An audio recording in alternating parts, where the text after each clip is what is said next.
Good afternoon, ladies and gentlemen. It is Thursday, no, not September. Oh boy, where am I at? October the 8th, 2020. Oh boy, that should tell you roughly where I'm at. I'm a month in the past. Hey Jeff, how is it in a month in the future? Is October okay? It's the same. Shit. Yeah. Well, there was always hope. It's another Technical Alpha podcast, ladies and gentlemen.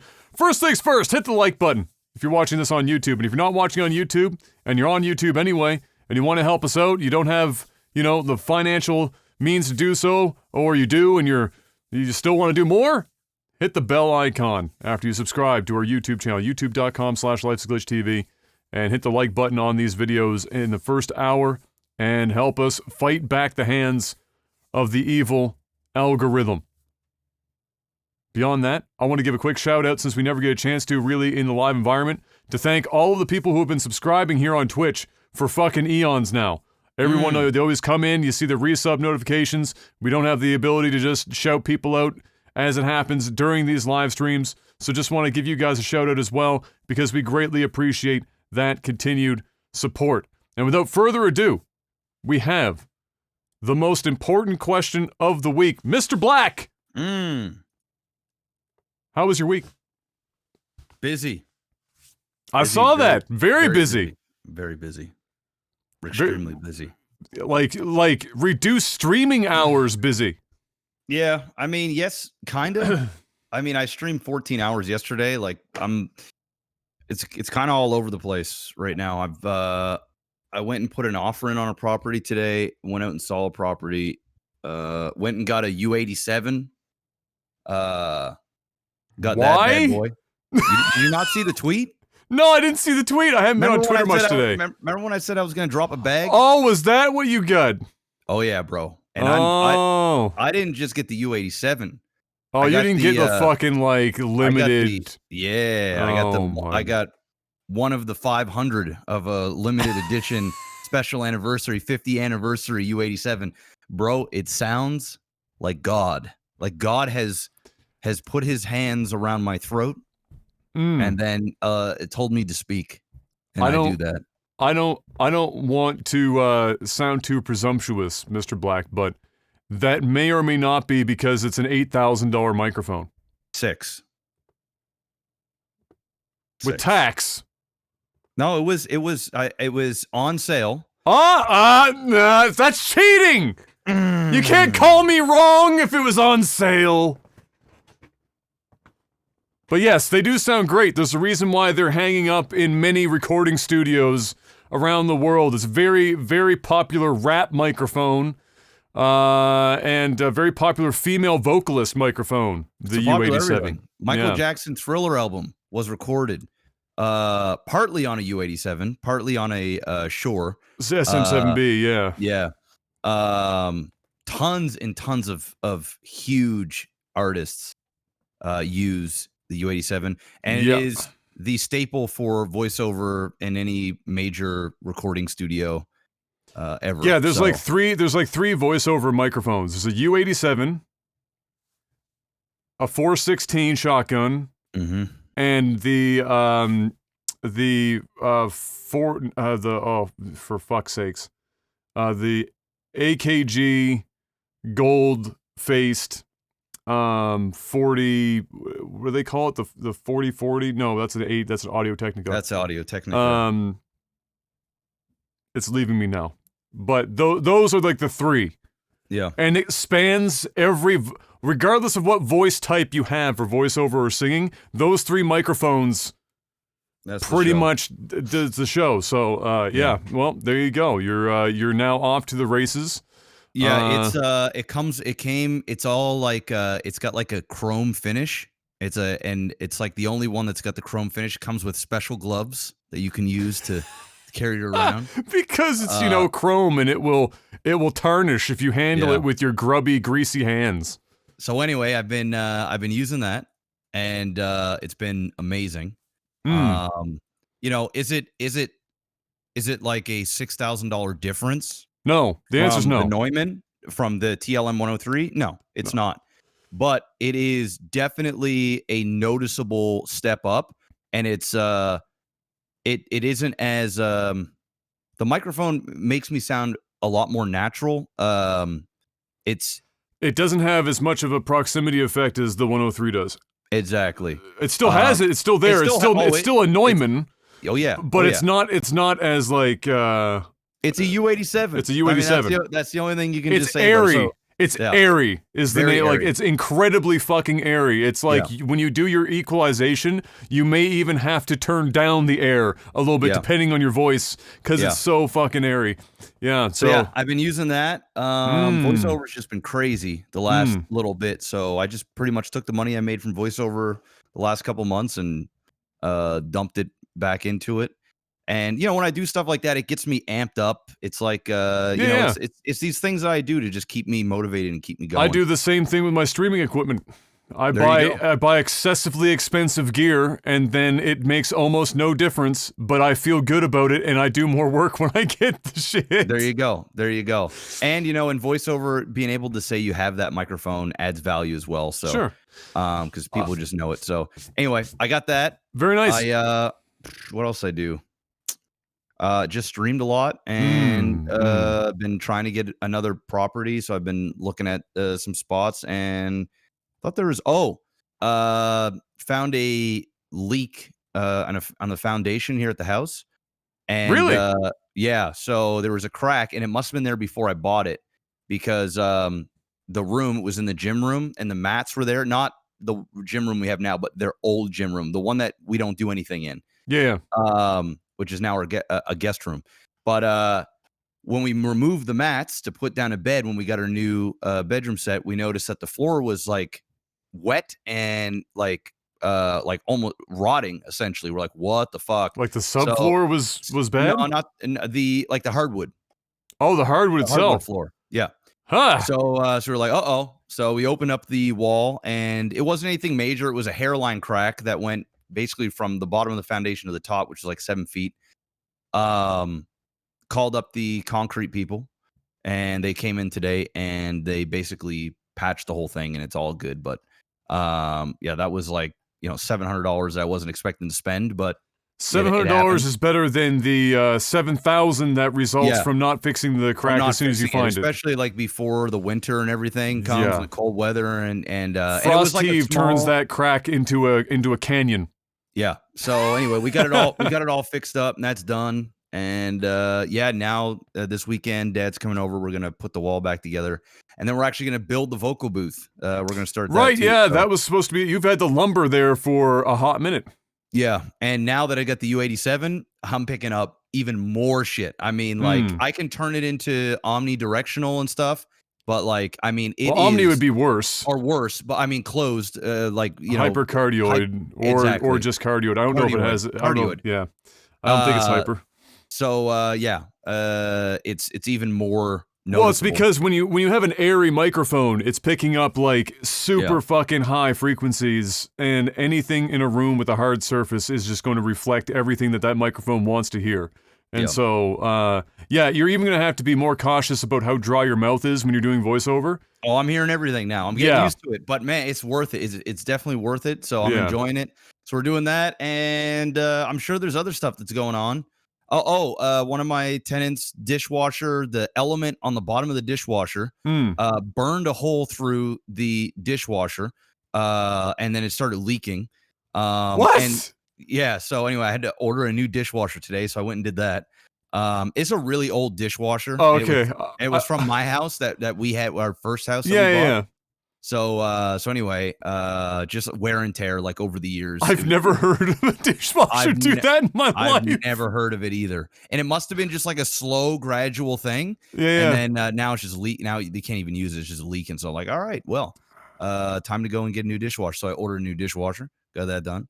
And that's it. Came home, did some more voiceovers, and now I'm doing this. And then I got another one to do, and then I've got a meeting.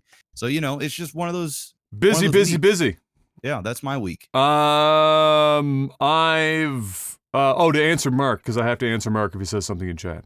No, I wouldn't want the Neumann anyway. I actually already had a 103 when I was testing various microphones for my voice. The 103 sounds fucking atrocious on my voice. It picks up everything that makes me sound muddy. So you get this super expensive microphone that makes an average, like a more like middle of the frequency spectrum voice sound incredible, and you put my voice on it and it sounds like smashed assholes. Just fucking awful. And so I sent it back and then did the AKG and then did this one, and this is the closest to my actual voice any microphone produces. It's still not perfect because my voice produces very muddy sounds on microphones, but it's the fucking closest one by far. My week has basically been a mixture of running Em around to get her various medical stuff done so that she can start her new job that she's got now coming up. So before, as you might expect as an RN, you have to have a lot of things done and tested, like your vaccinations and your general blood work and any pre-existing anything that could exist. They need to like test everything out the wazoo. So that's what we're in the middle of right now. And so there's been lots of appointments to run her to various buildings and hospitals and stuff. So I've been doing that in the early mornings and afternoons, and then I come back and I play anime games for like 8 hours. I've been playing the Genshin Impact a bit because Em saw the trailer for it. She was like, oh, that looks really fun. Found out that you can play co-op across platforms. So she's been playing it on the PlayStation, and I've got it on the PC. We both hit the level now that we can play together, and so if we wanted to play something together off stream sometime, whatever, we're looking for things to do, I can now do that. So I've been playing that. It's pretty good, and I can talk about more about that later. But other than that, that's been pretty much it. I'm basically waiting for my bed to arrive so I can sleep well. I am sleeping fucking horribly on this bed for like the last 7 to 10 days. And I cannot wait to hopefully sleep a bit better. I've been dreaming like nonstop. I had the weirdest fucking dream last night. I'll give you the short version of it. Rick Moranis bought my grandmother's house, the one that lives with us now, bought my grandmother's house, and for some reason I was in the living room, all the same furniture, so he moved in and never replaced any of the furniture. Okay. With his family, apparently, in this dream he had 2 small children and the wife. None of them I saw in the dream, but we were sitting in the living room, Rick Moranis and I talking. I can't remember what we were talking about, but at some point we were discussing the fact that I was bringing up that the house was haunted, and then lo and behold, mid-conversation, it's the middle of the night, whatever's happening, and here comes this apparition of a nondescript lady I've never seen in my life, and both Rick Moranis and I did not really react at all to the fact that this ghost was in the room, and then I woke up. Oh. So, like a great shout-outs to Rick Moranis. But that's where my brain's at this week. And fun. So it's been a real trip, but otherwise, yeah, not a super eventful week. Just lots of running around the city, and holy shit, and I'm sure you would know too, running around the amount of construction happening in this city right now. You can't drive 3.5 feet without hitting fucking construction on every fucking road. So obviously, despite the average person having $0.00, my God, are they finding money to crank up buildings on every corner and repave every fucking road between here and New Brunswick. Shit's nuts. And now, ladies and gentlemen, it's time for video game stuff. Let's talk about some video games. First up, just to get it out of the way so that Jeff doesn't have to listen to tech news for very long, AMD today had their live stream to discuss their brand new processors for the desktop coming up, the 5 Series Ryzens. And then they also snuck in a really quick, and I mean, might as well not have even been there, teaser about their big Navi graphics cards that are coming up. The ones that are supposed to be the competition for the 3000 or the 30XX series of NVIDIA cards that just dropped with that massive dong on the table not all that long ago. So, as it turns out, they did a banger job again. And not only did they just, like, improve on the 3000 series, so, like, your 3700 and my 3900 in the streaming PC, they went pretty fucking ham. So, we won't know for sure obviously until individual people are testing these things. However, what they put up for the graphs seemed very reasonable, in that they even showed when they weren't like crushing Intel in the competition. So, you know, it seemed like it was realistic what they were showing. So it's somewhere between, depending on what you're looking at anywhere from an average of like 10 to 25% increase in processor power, basically, for the ease of discussion between the two series. But it's the same motherboard generation. So you could go buy one of these and replace your 3700 in the motherboard you currently have and get like 20% more performance. At the same wattage as the last ones, same core, so same core, same wattage, 20% performance increase. Which for a CPU, I can't remember. If it's true, and we do the testing, if it's true, I cannot fucking remember the last time that one generation between, and especially on the same motherboard, had that kind of performance increase. That's fucking enormous. They showed the difference between a 3900 XT, like their current flagship gaming chip, and the 5900 in this new series in games. And in CPU-intensive games, so games that rely heavily on just the CPU and not so much the GPU, like let's say League of Legends, there was a 40 FPS difference. Damn. It's fucking monstrous. So, that was where the biggest criticism was in regards to Intel CPUs. Intel was still king of gaming, right? Because a lot of games still single core, dual core, they just want fast. They don't care about the fact that you have 114 cores. They just want like 4 cores that are sonic speed, and that's all they care about. And that's always where AMD kind of fell apart there. Not like not that bad, but certainly were behind. So if you were building a pure gaming PC, you still likely wanted to go with Intel unless you were saving money. So this, all the same, roughly the same, slight increase in prices. Not massive, but slight increase in prices. And I guess what else is there to say about it? I mean, I had something I was going to go with here, and then it's just left my mind. But basically, so they re-engineered a lot of how the internals of these things work. So not only are you getting an increase in frequencies of speed, but they're also changing how a single core interacts with the cache on the chip, which is basically just, even though it's not running necessarily as fast as Intel, for example, for speed's sake, it's close, 4.8 and 4.9 gigahertz. The way that the CPU is talking with the rest of your rig has dramatically sped up. So it makes use of the cache more efficiently. Everything about the processor, efficiency is the word. So it goes faster. It goes zoom zoom. So yeah, not much of an increase in price. Massive performance gains. November 5th, I think, is the release for most of this stuff. And therefore you can expect to see most of the YouTube guys doing their, releasing their videos on actual real-world performance around that time. So hold on to your dollars for now, but odds are it's probably going to be close to what they have shown off. And if that's the case, then holy sweet and sour fuck. Intel is not just up shit's crick without a paddle. If there was somewhere past shit's crick, I don't know what it would be called. But projectile vomit court, I'm not sure what it is, but they're there right now.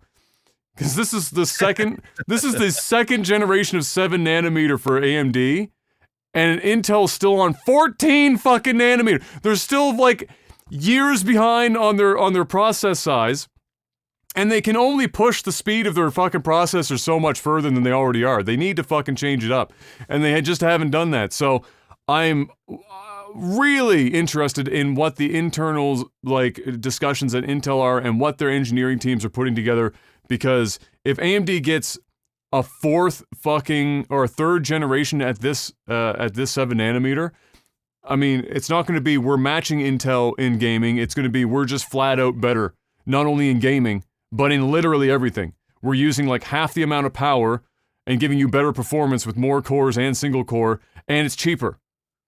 The tides have turned. Heavily. So there you go. And then as far as like that brief showing of the graphics card thing, the big knobby, I mean, it was brief. They showed like a 15-second clip of a game running, and they were like, look at that performance. And I was like, yeah, it looks like a game running at 60 FPS. And so from what we've seen, what they showed off there in that teaser, we're going to get more, I guess, towards the end of the month. I think it was like the 28th or 25th or somewhere in there. Looks like it's competing more directly with the 3080. So not the 3090, but the 3080. So it's going to be more of like, how close can they get to the 3080 and then undercut them in price? And if they can do that, then once again, that's going to be a tough one to take for NVIDIA. But up to this point, NVIDIA has been basically holding off AMD cards because their drivers have been shit and the cards haven't been holding up all that well. So we'll wait and see. And now that we're done that news, Jeff, it's time to talk about video games. Okay. Star Wars Squadrons. Lots of people streaming this game as it came out. A lot of interest in it. We've talked about it on the podcast a few times now. A lot of people, I think, have been getting paid to play the game, too. More than likely.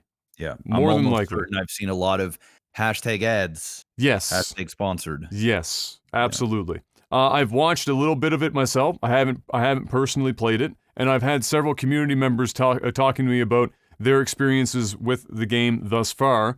And despite all the hashtag ads, the community members, it's been net positive across the board. I haven't really heard anything bad. Everyone's been saying it's actually really good. They've been surprised with how challenging it is. That's what I've been hearing the most, is how challenging it is. So people were talking about their hands fucking cramping and that they desperately need to be able to change the control schemes because their hands are getting fucked trying to play this game because it is so complicated, or more so than they expected. And so lots of people also getting into like on the PC, especially like having full HOTAS, like having actual plane controls specifically for this game. It's definitely more in depth than people thought. So I watched, I think it was Jack Frags I watched on YouTube, and he was talking about the various things. So you are controlling, for example, where the power goes based on where you need it. So you can dump it into shields, dump it into weapons or your engines, depending on the situation that you're in. When it comes to shields, you could even choose if the shields are focused more front or back of your ship as well. No aiming assists really to speak of. No leading your, like normally you'd have like a target that would show you how to at least lead your shots, shooting a moving target. None of that shit. You're 100% on your own. And yeah, it's all up to you. And then, like I said before, definitely HOTAS friendly. A lot of people talked about that because it would make it easier because it is a much more intricate game. And the control scheme on the controller is kind of opposite of what people would expect. So the left thumbstick, from what I remember somebody saying, is actually your throttle. It's not how you're moving, it's your throttle. Okay. So, other than that, everyone's been saying good things about it, and it definitely seems like it has a really high skill ceiling, for sure. And so it might be fun to see, the one tournament they'll probably put together to see, like, the really good pilots coming in and playing the game. Interestingly, though, is that, as it was just mentioned in chat by Gurus here, there's no DLC is confirmed for this. So this is like a take it or leave it. This is what it is. That. What's wrong with that? I don't see anything wrong with that. Yeah. They're not trying to milk you for all your all your worth. So either way, does seem to be doing quite well, and thumbs up there. Not something I'm interested in personally. I can think of, but that's because I'm terrible at flying games. Like, just fucking awful. Is it something that you would consider now that you have VR? I don't even know if it has VR, but if it did, would you slap a VR headset on? I think it does have VR. It would make sense. It's 90% cockpit, so it would make sense to do VR. Is that something that you would dive into? No. Personally, no. Not even with the VR? Not to just fuck with it? I don't think so. No. But it's a rare event in that a game that is not trying to literally fleece you for every last red cent that you have. Whether it's DLC that was already done before the game launched, or some other downloadable content or whatever. It's nice to see. Now, next up. You know, I'm not going to say, Jeff, that in our youth, we didn't benefit from being able to play one or two burnt games in our time. Oh, yeah. One or two. One or two. The glory days. The glory days. Well, they seemingly, at least when it comes to Nintendo stuff, come into a hard end. As a team of hackers, long in the game now, for hacking Nintendo consoles, are now in custody and facing charges in U.S. court. So this comes via Eurogamer. I've got this article here. And so I'll just give you a little readie here to give you an outline of it here. So, 2 members of video game piracy group Team Executor are now in custody facing charges in a U.S. court. Max Lorne, I'm going to say is how you pronounce that, I'm not entirely sure. A 48-year-old French national from Avignon, and Yuning Chen, I'm just butchering names right now, 35, from Shenzhen, China, and Gary Bowser, ironically, a 51-year-old Canadian from the Dominican Republic, of course, because he needed to be away from Canada when he was doing this shit, were charged in a federal indictment unsealed on Friday. So the indictment alleges that the defendants were leaders in an enterprise that developed and sold illegal devices that hacked video game consoles so they could play pirated games. Consoles hacked by the group include the Nintendo Switch and the Nintendo 3DS. So, he was arrested for hacking both the Switch and the 3DS.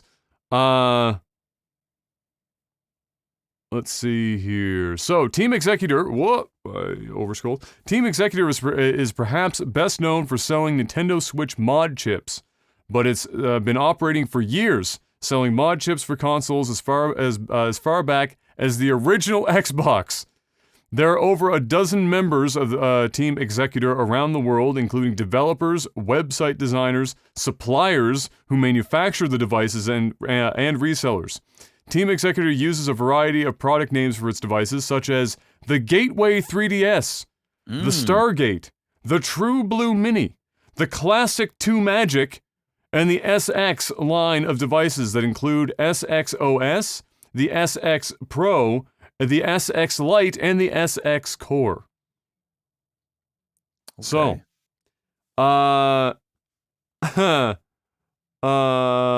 somehow, back in June, somebody interviewed them, somebody from Torrent Freak. And it was an interview with Torrent Freak, with a member from Team Executor. They refuted the piracy stigma while accusing Nintendo of censorship, monopolistic control, and legal scare tactics.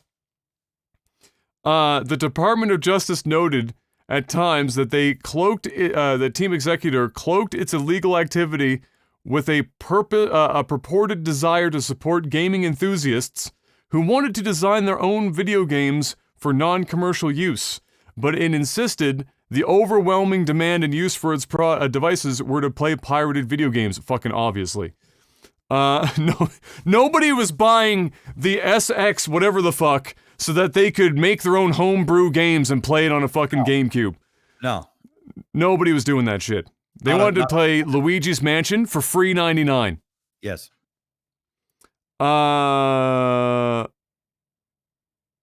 So obviously some of these guys are seeking extradition, obviously, for some of these. But the news of the arrest of the 2 team executors come as Nintendo won a $2 million legal battle against UberChips, a website that sold tools that let people play pirated video games on the Switch. So Nintendo is going in fucking hard now, boys. The FBI got involved and is starting extraditing people out of fucking the Dominican Republic or whatever the shit.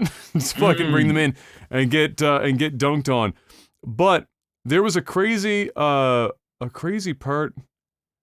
of this. Does it say like how much money they made doing these sales, or like estimated? Not here in this article. I'm going to assume it's a fair amount of money because, where was it? It's in here somewhere.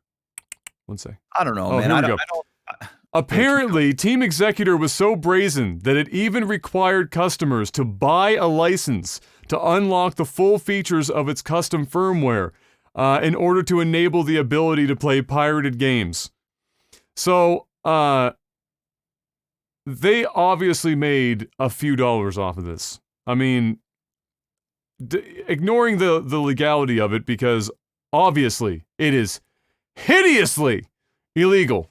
The fact that they were bold enough to counterclaim or make counterclaims about Nintendo being like monopolistic and shit and trying to cut in on their game, and then be brazen enough to then charge a fee to have people unlock the firmware that they bought through them or for their hardware to do their shit. It's just crazy. So the fact that Nintendo just won a $2 million suit against another team tells you that there is a fair amount of money involved in this process. Must be. And so, you know, because it's not like the court's going to go after these guys and then just, you know, bleed them personally dry, you know, and send them into bankruptcy. They would, you know, most of these people would be using corporate accounts and shit. So it's going to be based on you know, monetary gain through them. But fuck knows how you're supposed to trace that money, because I doubt they're fucking keeping their records on hand. Hell no. But yeah, well, we, you know, you and I, we definitely did back in the day. We played a few. And it was definitely in vogue when we were like probably 10 years old. It was like, who had the modded, you know, somebody in your circle of friends had a modded system. Somebody. And it was definitely not something that, well, it only lasted for that one generation, actually. After that, it became nearly, like, it was so much harder. People were modding, well, I mean, I've got here...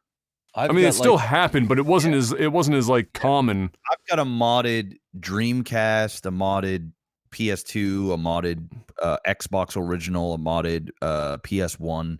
That era was like the most popular modding era. Yeah. That isn't even mods that I've done personally, just buying up people's games and stuff like at yard sales and shit.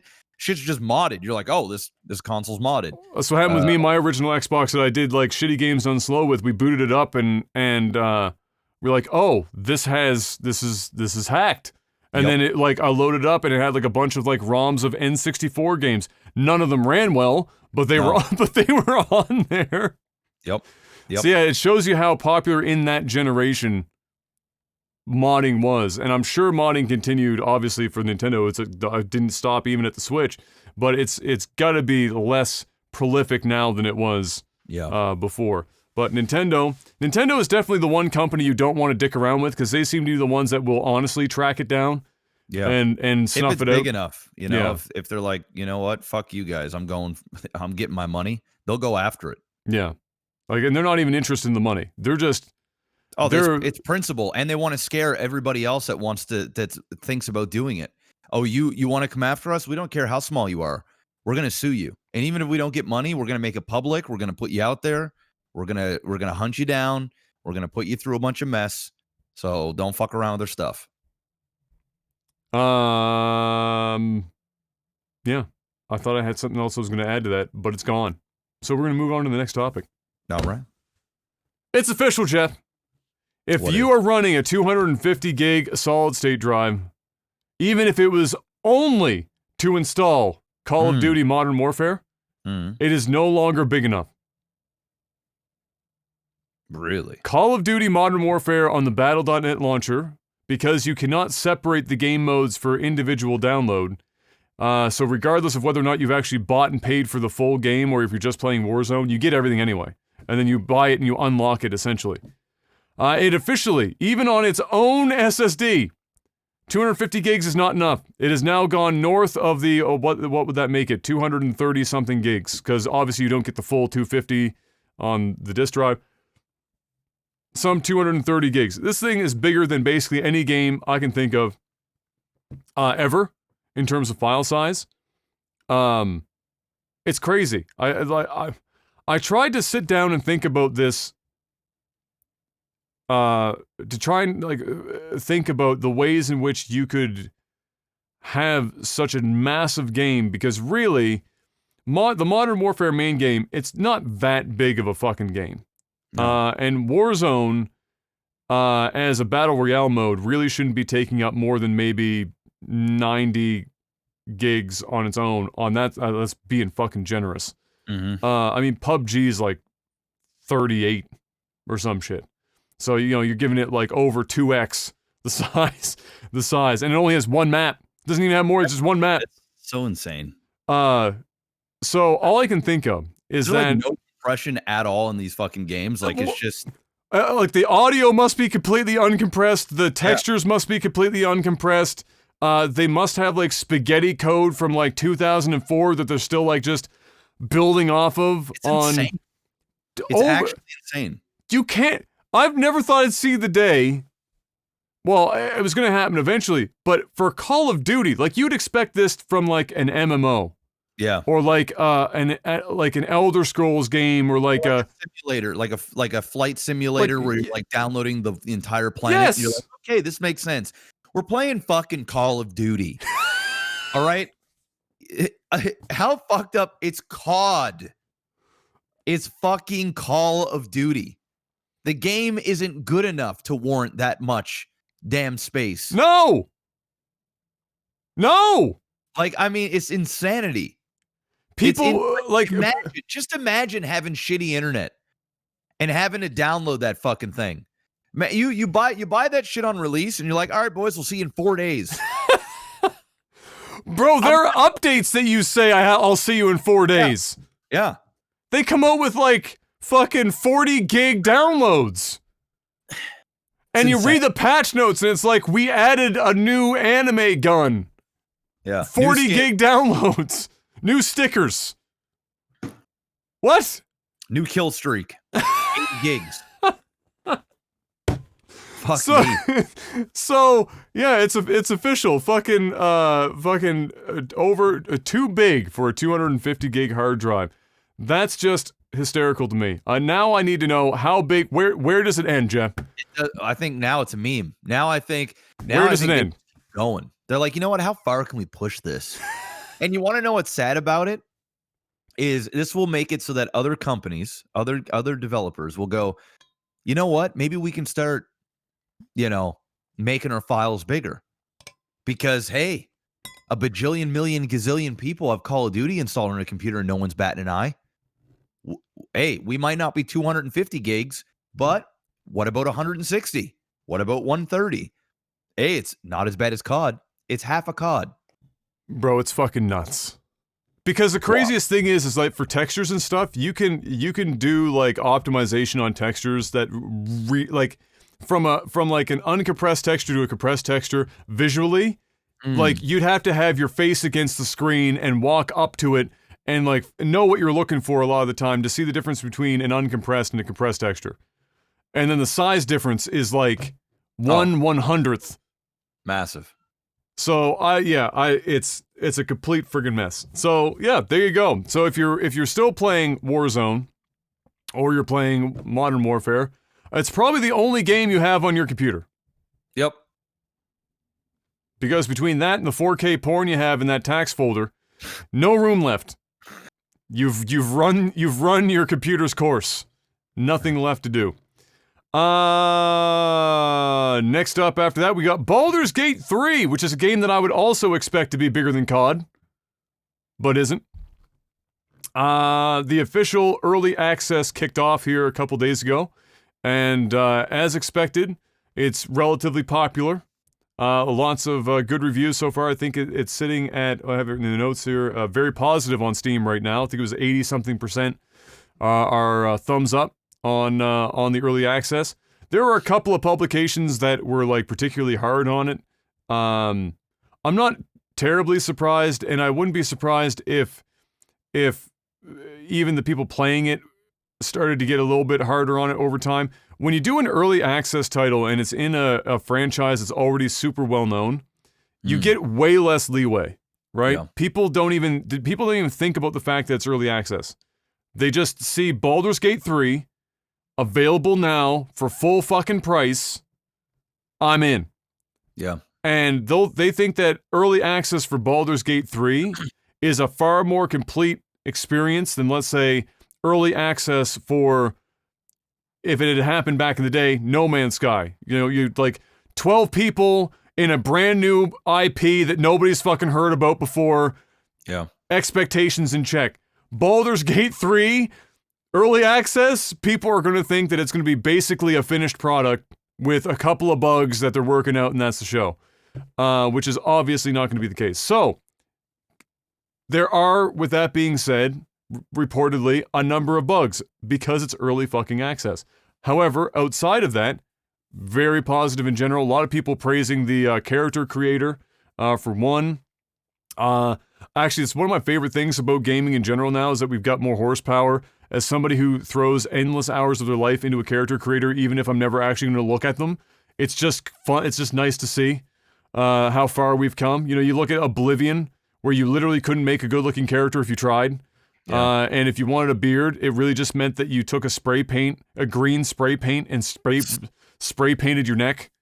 For whatever reason, it was just green. You were a fucking leprechaun. And now we've got stuff like Black Desert Online's character creator, and now, of course, Baldur's Gate. People are asking me if I'm going to play it. I'll probably play it, but not when it's in early access. I will wait until this thing, because this is a complex system, right? It's D&D based. There's a lot of room for shit to go horribly fucking wrong. Yeah. And if I'm going to experience it and really get into it, I'd rather just wait. But did you ever play any of the old Baldur's Gate games back in the day? I remember when I was living on your old street. Yeah. I had Baldur's Gate. I think it was the original. And it came in almost like you remember buying like a CD, but it wasn't just a regular CD. It was like a foldable one where it had like you'd almost be able to pull it apart, and there was like sections that just kind of folded on each other. Yeah.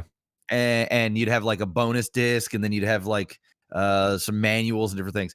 I remember the Baldur's Gate was like a yellowish orange box, and when you unfolded it, it was like 4 or 5 discs. And I played quite a bit of it.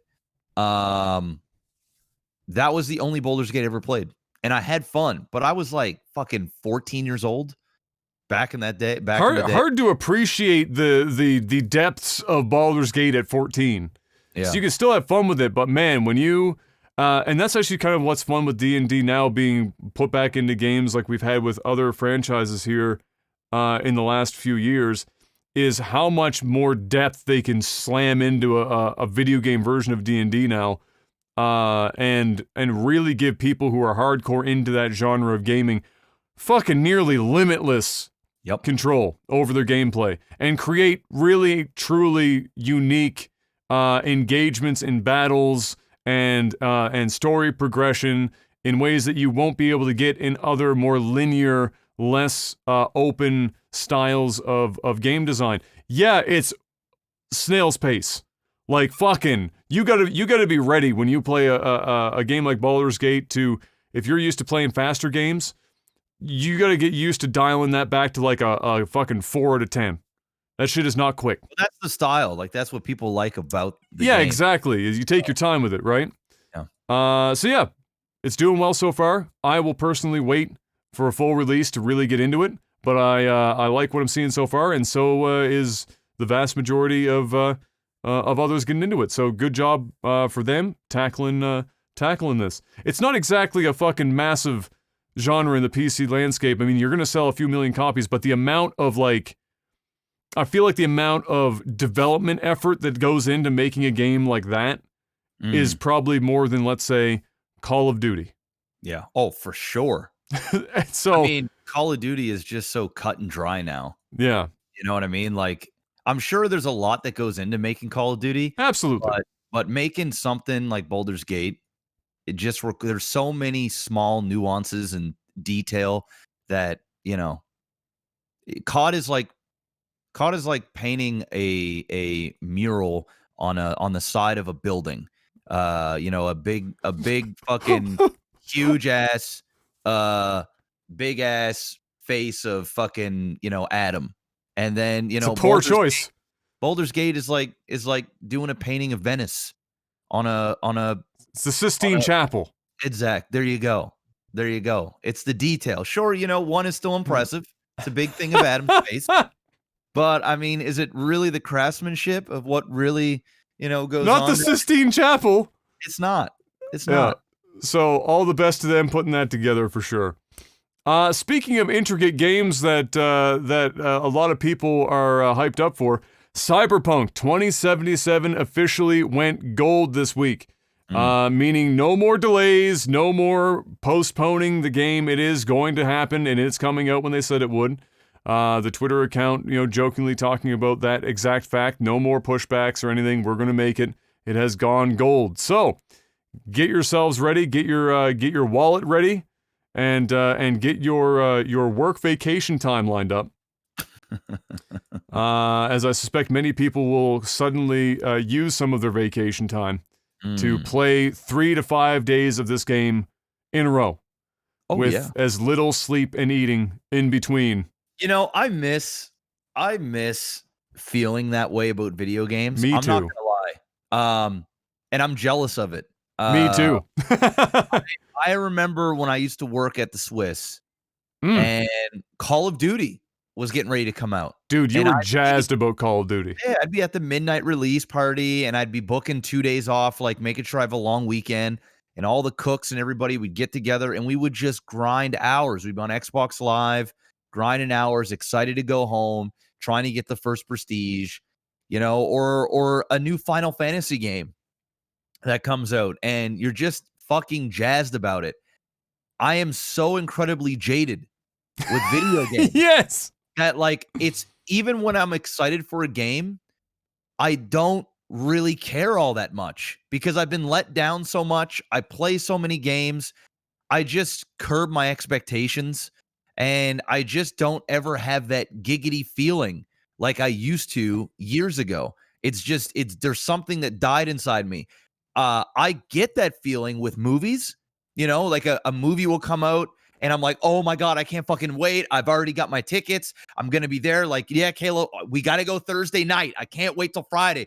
We got to go. Like, I'm pumped. I'm on the drive there. I'm excited. I wake up in the morning knowing I'm going to see the movie. That is how I want to feel about video games. And I know that there's millions of people, or hundreds of thousands of people, probably millions at this point, that have that feeling for CyberPunk, and I'm jealous, and I want to have that feeling too. Yes. But I just can't.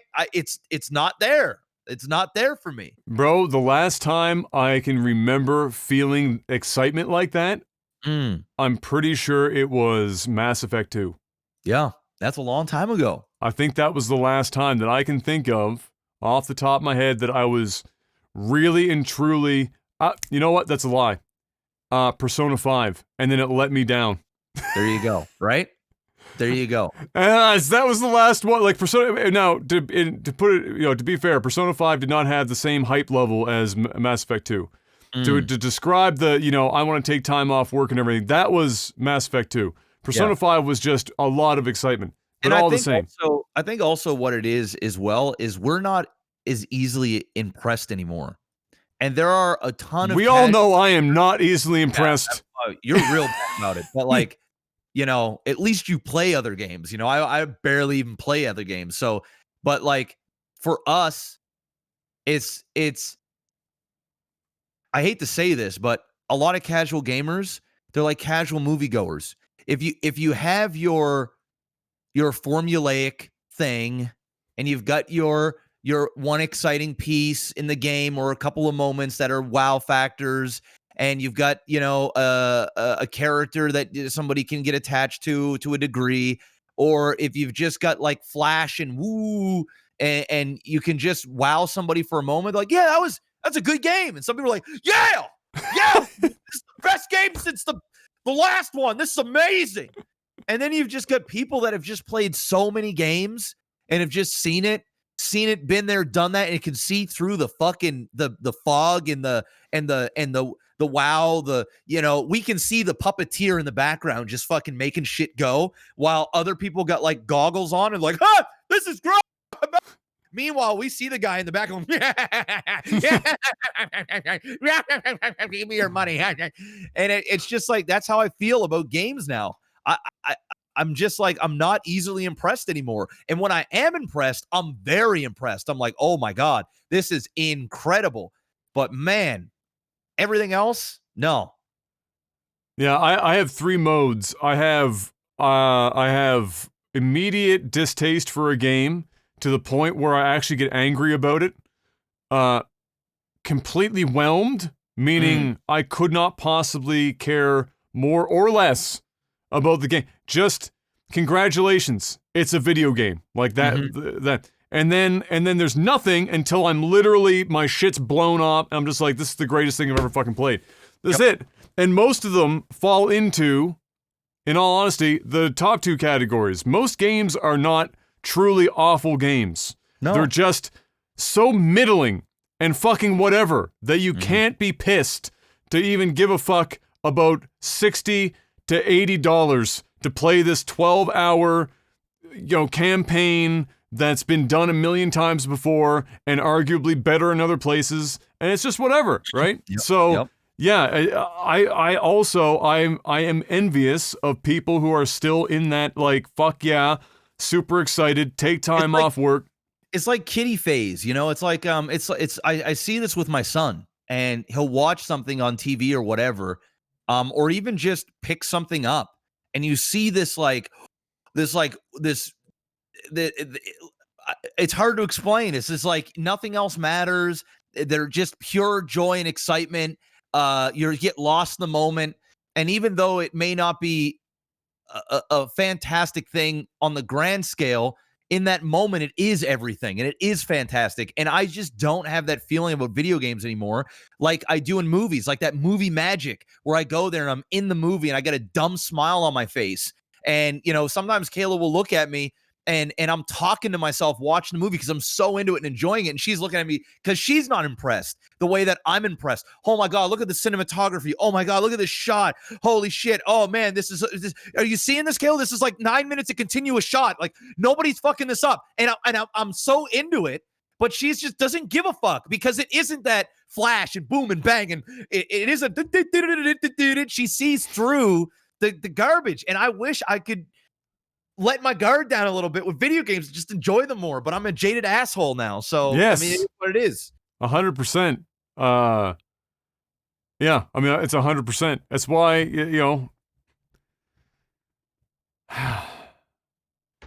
that's why it's hard to get excited. Yeah, that's why it's hard to get excited. Yeah, it is what it is. It is what it is. But CyberPunk, there you go. Something else people will get excited about: Need for Speed Hot Pursuit. It's getting a remaster. It's announced coming for the PS4, the Xbox, and the PC November 6th, with the Switch version coming on the 13th. Hot Pursuit, the remake Hot Pursuit, one of the more popular and better Need for Speed games in the franchise. And so I'm sure that's going to get a lot of people excited. But like every other time anything Need for Speed is brought up, immediately you go into the comment section and everyone is asking for 2 things: Underground 2 and Most Wanted. That's it. Eventually, they're going to have to give the people what they want. I just think they're slow. I think it's just slow rolling it. They're milking everything else. Yeah. And then just before the franchise is going to die, they're going to say, "All right, boys, here we go. Here it is. Here, you asked for it. You asked for 15 it. years ago." Yeah. But yeah, I actually haven't personally played that one, but it is one of the better received in the franchise. And after having just played the more recent Need for Speed, and saw that was like a kind of a hybrid of Underground and Most Wanted, and how it was getting closer to what Need for Speed used to be. I think this will please a lot of people because Need for Speed, like I said in my review of that last one, was Need for Speed as a franchise lost its way years ago, like a lost puppy. Didn't know where the fuck home was.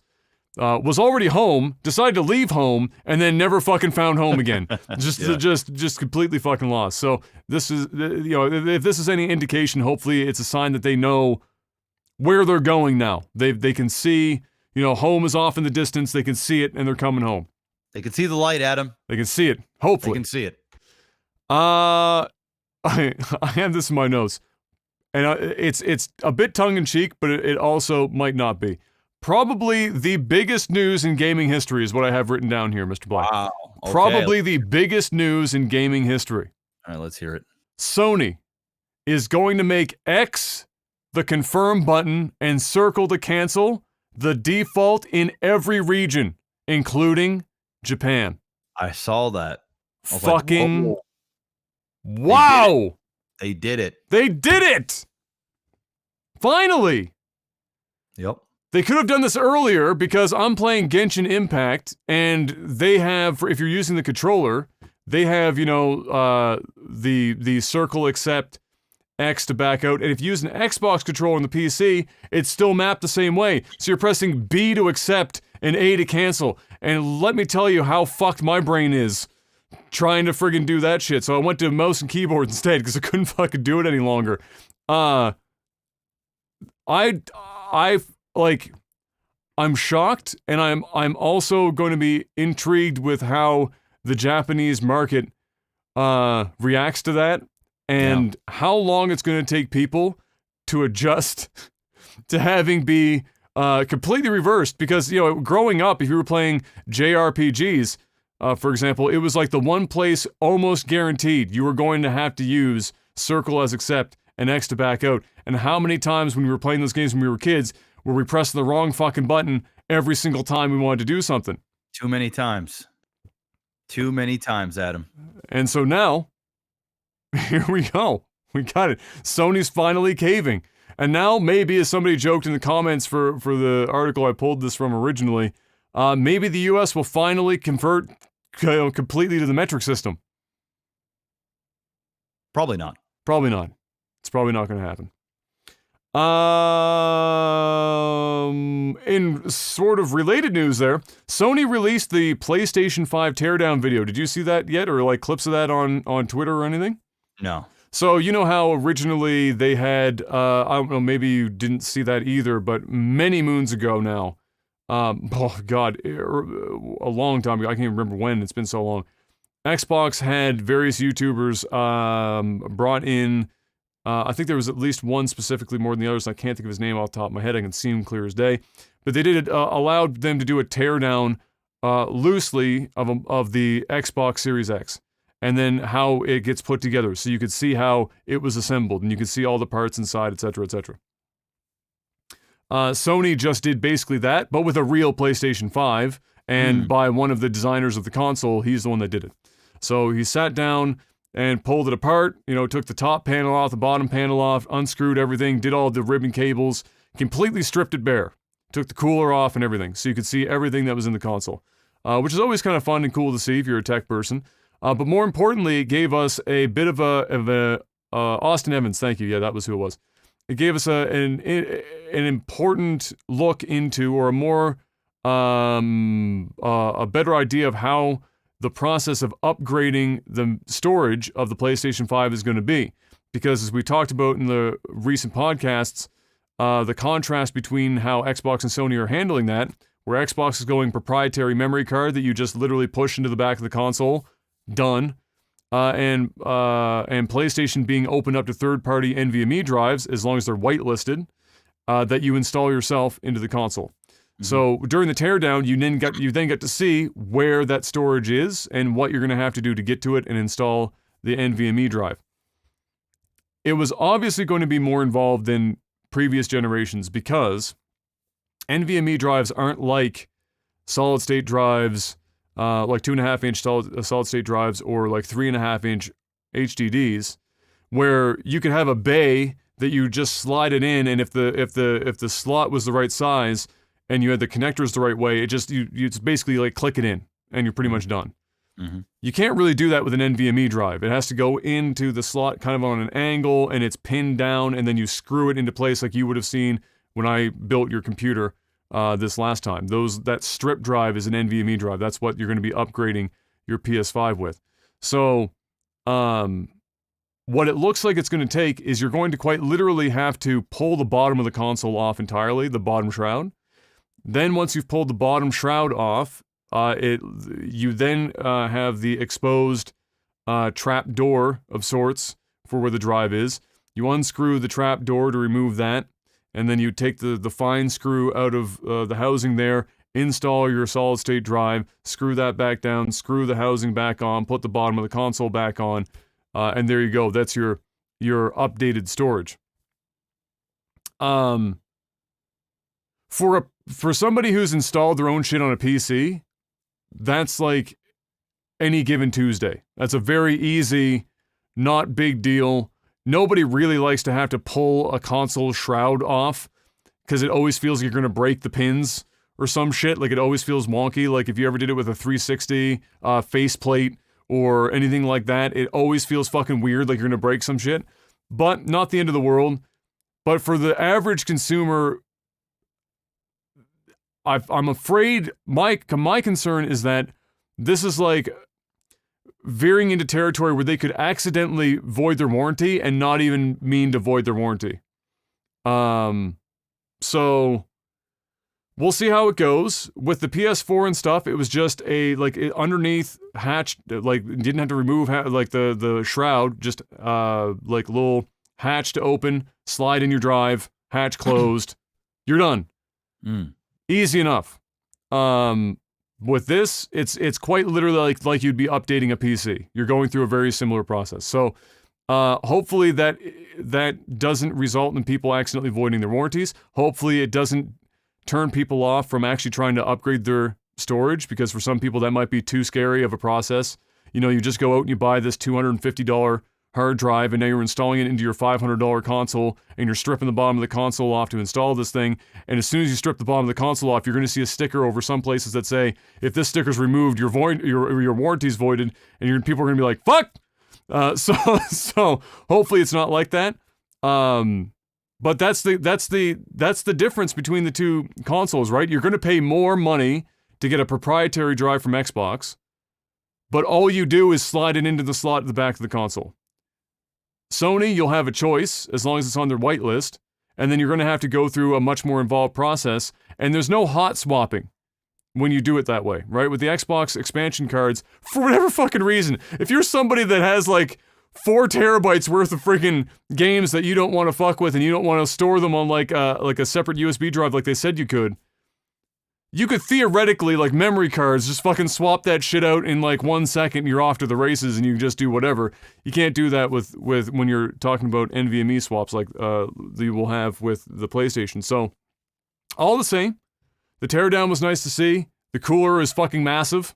It was really funny because the guy that they had do the video is a tiny little Japanese man. Might have weighed 46, 47 pounds, soaking wet, could have been 5'1", and with the camera placement and the console sitting in front of him, there's already memes everywhere. It looked like a fucking Empire State Building was placed in front of him, this console. Like, they could have used, it was like you needed a banana for scale to tell just how big the console was, because this thing was the size of the man's torso. He was like picking the console up, and it was fucking huge. And it's big, but it's obviously like, this guy's a small dude, but it was comedic nonetheless. So there you go. I have a question for you, since you'd be in more of like the territory where you haven't done too much of your own PC upgrading other than like taking a graphics card in and out most of the time. Would that be a deterrent for you to want to like upgrading your storage on the PS5, knowing that you would have to like go through that many stages and not just a trapdoor? No. Wouldn't concern you?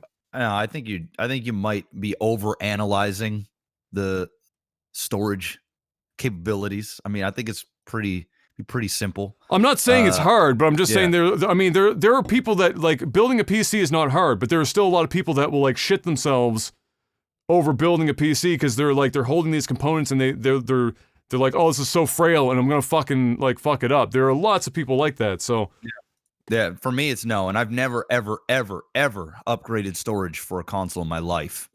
So the only thing I've ever done was get a memory card for a PlayStation 2 or a PS1, and that's pretty much the show. Yeah. It would be the same thing for me now. So it wouldn't deter me any. Whether I had to plug it in or take out a couple of screws and move a couple things around, it's whatever. Yeah. Oh, it will be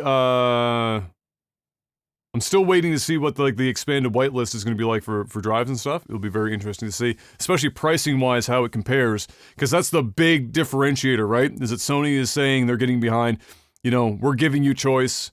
We're going to allow you to find something that's maybe less expensive. If you want to go that route, put it in. And I can't wait to see just how big of a discrepancy there is between the proprietary Xbox drives and what you can get on the market for the PlayStation.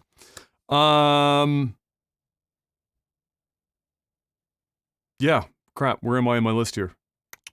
Also, PlayStation 5 news.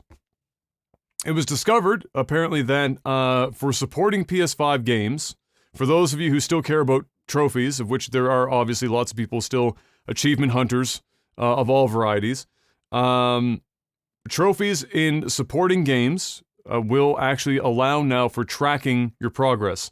So if there's trophies for collecting, like, let's say, 500 random ass fucking things or whatever in the game, it will actually show you on the trophies in the back end how many of those you've collected, how many more you actually need to get the trophy, and you're not just guessing or waiting for the trophy to pop up and be like, oh hey, I got the trophy. So there you go. And now, what do I have? Oh right, yes. So as it turns out, Jeff, Mortal Kombat 11, pretty popular video game. Lots of people still big Mortal Kombat fans, as they should be. Mortal Kombat, pretty dope. In the latest Mortal Kombat, which I believe is 11, if I'm not mistaken. It is. Melina was not a character. And this annoyed a lot of people that apparently have a fetish for a girl who, if she blew you, would not only take your dick off, but probably the entire pelvic area and sever you in half. They weren't happy about it. And so, for the longest time, they have been like at toxic levels of bothering Ed Boon and the other devs for Mortal Kombat, harassing them to put her back into the game. And it's been ongoing forever and ever and ever, and getting real fucking aggressive about it, like weird fandom levels of aggressive about it. So, as it turns out, despite the fact that they were being a bunch of incessant children, they caved, and they put Melina in the game. They put a trailer out, lo and behold, it's there. So now they have the fan base, half of which is screaming at them for actually caving to the people that have been bitching and moaning and cursing and swearing and threatening and everything else for months on end to put Melina in the game. And the other half, who are obviously now rapidly masturbating to the fact that Melina is now in the game. There you go. But the more important thing for this update, Jeff, is that John Rambo is now going to be a playable character. I saw that. What more can you ask for? I mean, why not at this point? They've been doing other crossover stuff in Mortal Kombat for a while now, and fuck it. I mean, shit, Rambo works. He fits the bill for Mortal Kombat. Yeah. And he looked good. You know, he did the classic. He came in the trailer. He came in. It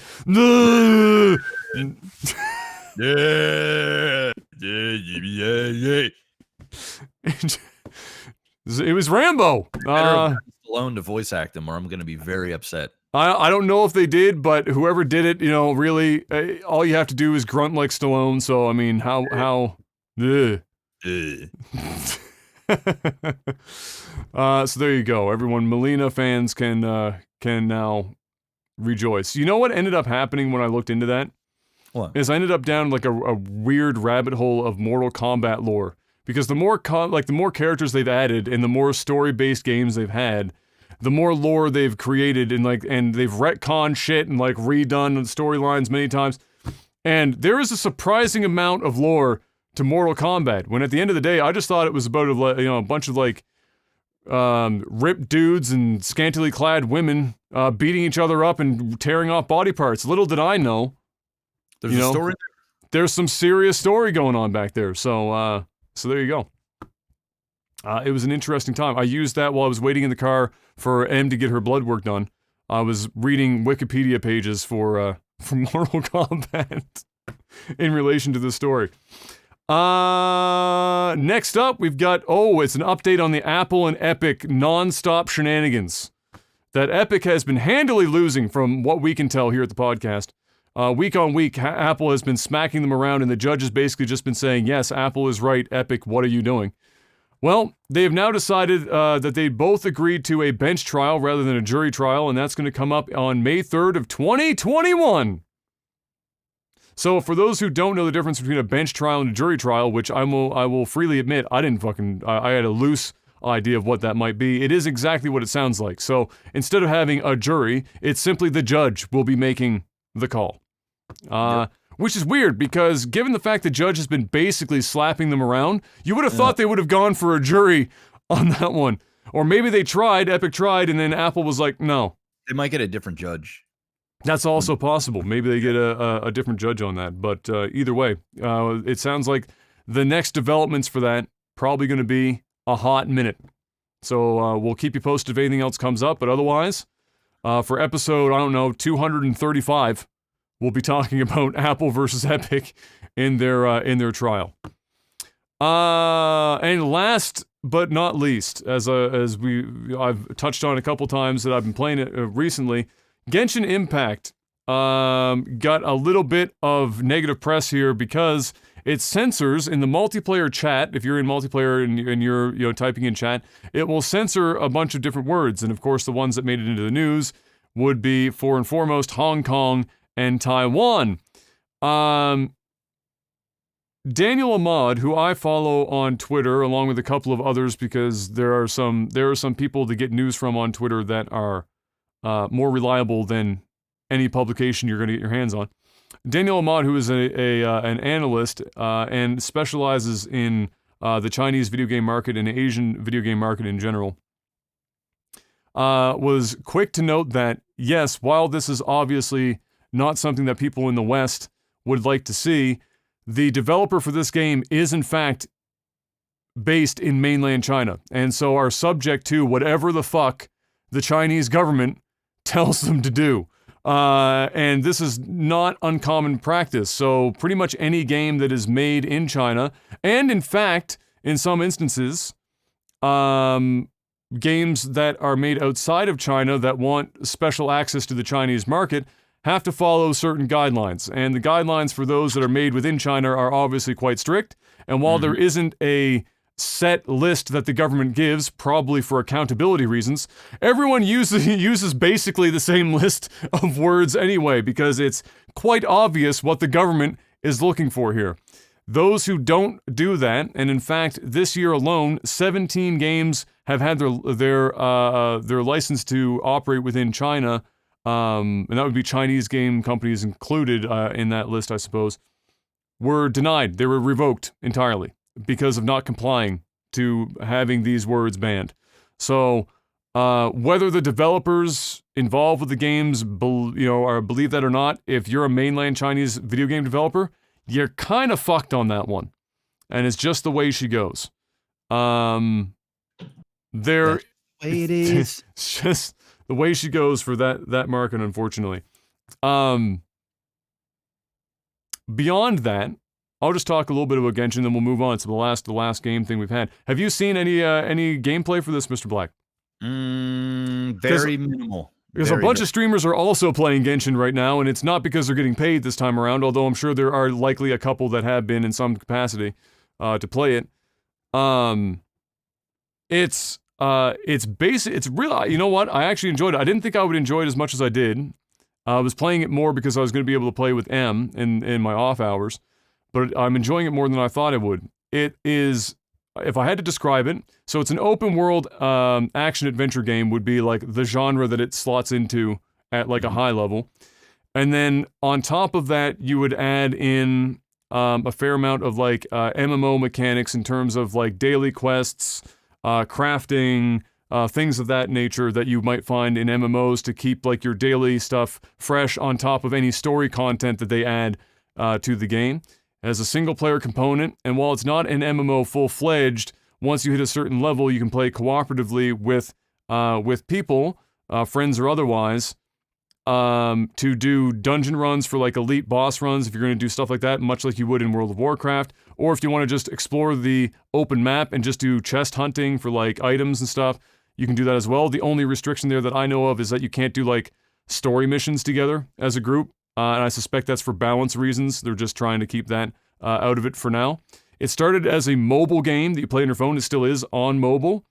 And then they moved it on to PlayStation 4 and the PC. It's not on the Xbox. They said they plan to bring it to the Switch. the Xbox isn't being considered, probably because not enough Xboxes are sold for that market that they would even bother for it.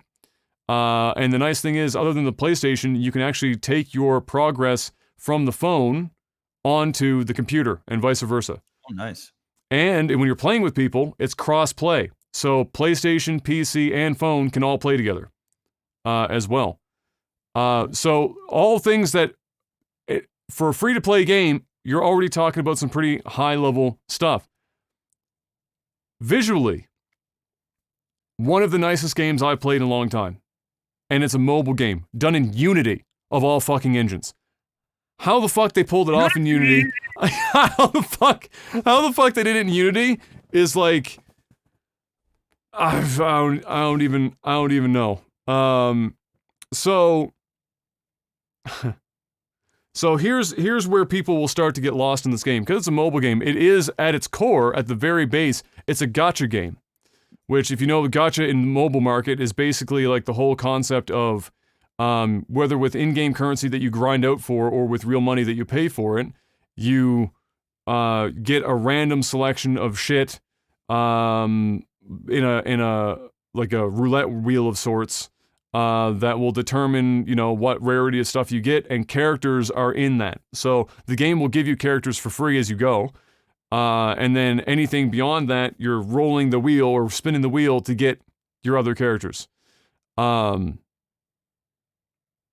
Like any game in that category as well, they have to list the percentages, the odds of getting all these things. And a 5-star, which is the highest ranking character, is a 0.6% chance. That hasn't stopped pretty much everyone I know except for me having a 5-star character at this point. Most people not having spent a single fucking dime on the game. But it has definitely been a point of contention, as you might imagine, because this game is leaked out of the mobile community where people are used to that monetization format. And now it's on the PC and PS4 where people are less used to that kind of monetization. They're used to getting, you know, reamed with DLC and other microtransactions. That's what they're used to. But when a gacha comes in, now they look at it and they're like, oh, well, this is fucking crazy. So, I will say this about the game, because a lot of people have asked me a million times over, and I'll just point them to the podcast now for them to see my thoughts on this shit. Let's keep it in a I know the timeline. I know the timeline. Don't worry. Don't worry. I know you don't have much time, so I'll keep it brief. First things first, it's not The Legend of Zelda Breath of the Wild. It's just not. Not only does it not look like The Legend of Zelda Breath of the Wild, it doesn't play like Legend of Zelda Breath of the Wild. Legend of Zelda Breath of the Wild did not do cel-shaded graphics first, and it was barely a cel-shaded game to begin with. And on top of that, if you were going to compare the two games, unfortunately, it's not a good comparison, because after having played 100 hours of Breath of the Wild and having played 50 hours of Genshin Impact, Genshin is a better game. I'm sorry to inform you, but if you take the Zelda out of Breath of the Wild, it is a hideously mediocre action-adventure game with not even half of the functionality of Genshin Impact that you pay full price for. And that's okay, because it's a Legend of Zelda game, and it's okay if you like Legend of Zelda. I didn't mind Breath of the Wild, but it doesn't stop it from being a hideously mediocre action-adventure game. This is not that, doesn't play like it whatsoever. And in fact, it looks more like the Tales of series. You know which series that is, Jeff? Mm-hmm. Tales of Berseria, Tales of Vesperia, Tales of Symphonia. Yeah. It more closely resembles that than Breath of the Wild. The gacha portion of it is, up to this point for me, almost non-existent. I haven't spent a single cent on 50 hours deep. It does not punch you in the face every time you log in and say, hey, spend some money, or hey, we've got a sale on in-game currency today. There's none of that shit whatsoever. You get your in-game currency, which is actually super fucking generous, to be honest. People have, like, I've spun for characters like, I think, nearing 10 times at this point, for which is actually 100 spins, because I've done 10x spins, with in-game currency. Not a single dime spent. I have not been gated. I've been steamrolling content with ease. So it's not like they've put the game, like, super difficult, and they're like, oh, you need, like, 4 level 5 characters to have a hope of fucking progressing. No, I have literally been blindfolded fucking this game into the ground with no issues with free characters. So it's nothing like that. I can tell you this specifically, the games that you would be used to playing, whether it's like FIFA or other sports games that have literally become casinos that just so happen to have sports games attached to them, like we joked about NBA 2K, are far more egregious with their microtransactions than Genshin Impact. It's not even close. It's not even remotely close. So, it's a good game. It's free. Play it. If you don't like it, guess what? You have exactly spent $0 to give it a shot. It will run on a potato. You know why? Because it runs on one of these. And it looks fucking incredible. If you do have the hardware for it and you crank everything up, the rendering scale, it looks better than most AAA games with cell shading. And it's free. So, give her a shot if you're interested, but otherwise, don't be worried about the gacha thing. Seriously. M got 5-star in her first fucking roll. She's doing better than I am. Like, it's not, no money spent on 2 accounts. It's not that bad. That's Genshin Impact. Milo, I think it's Milo's time to go pee, I believe. Yeah.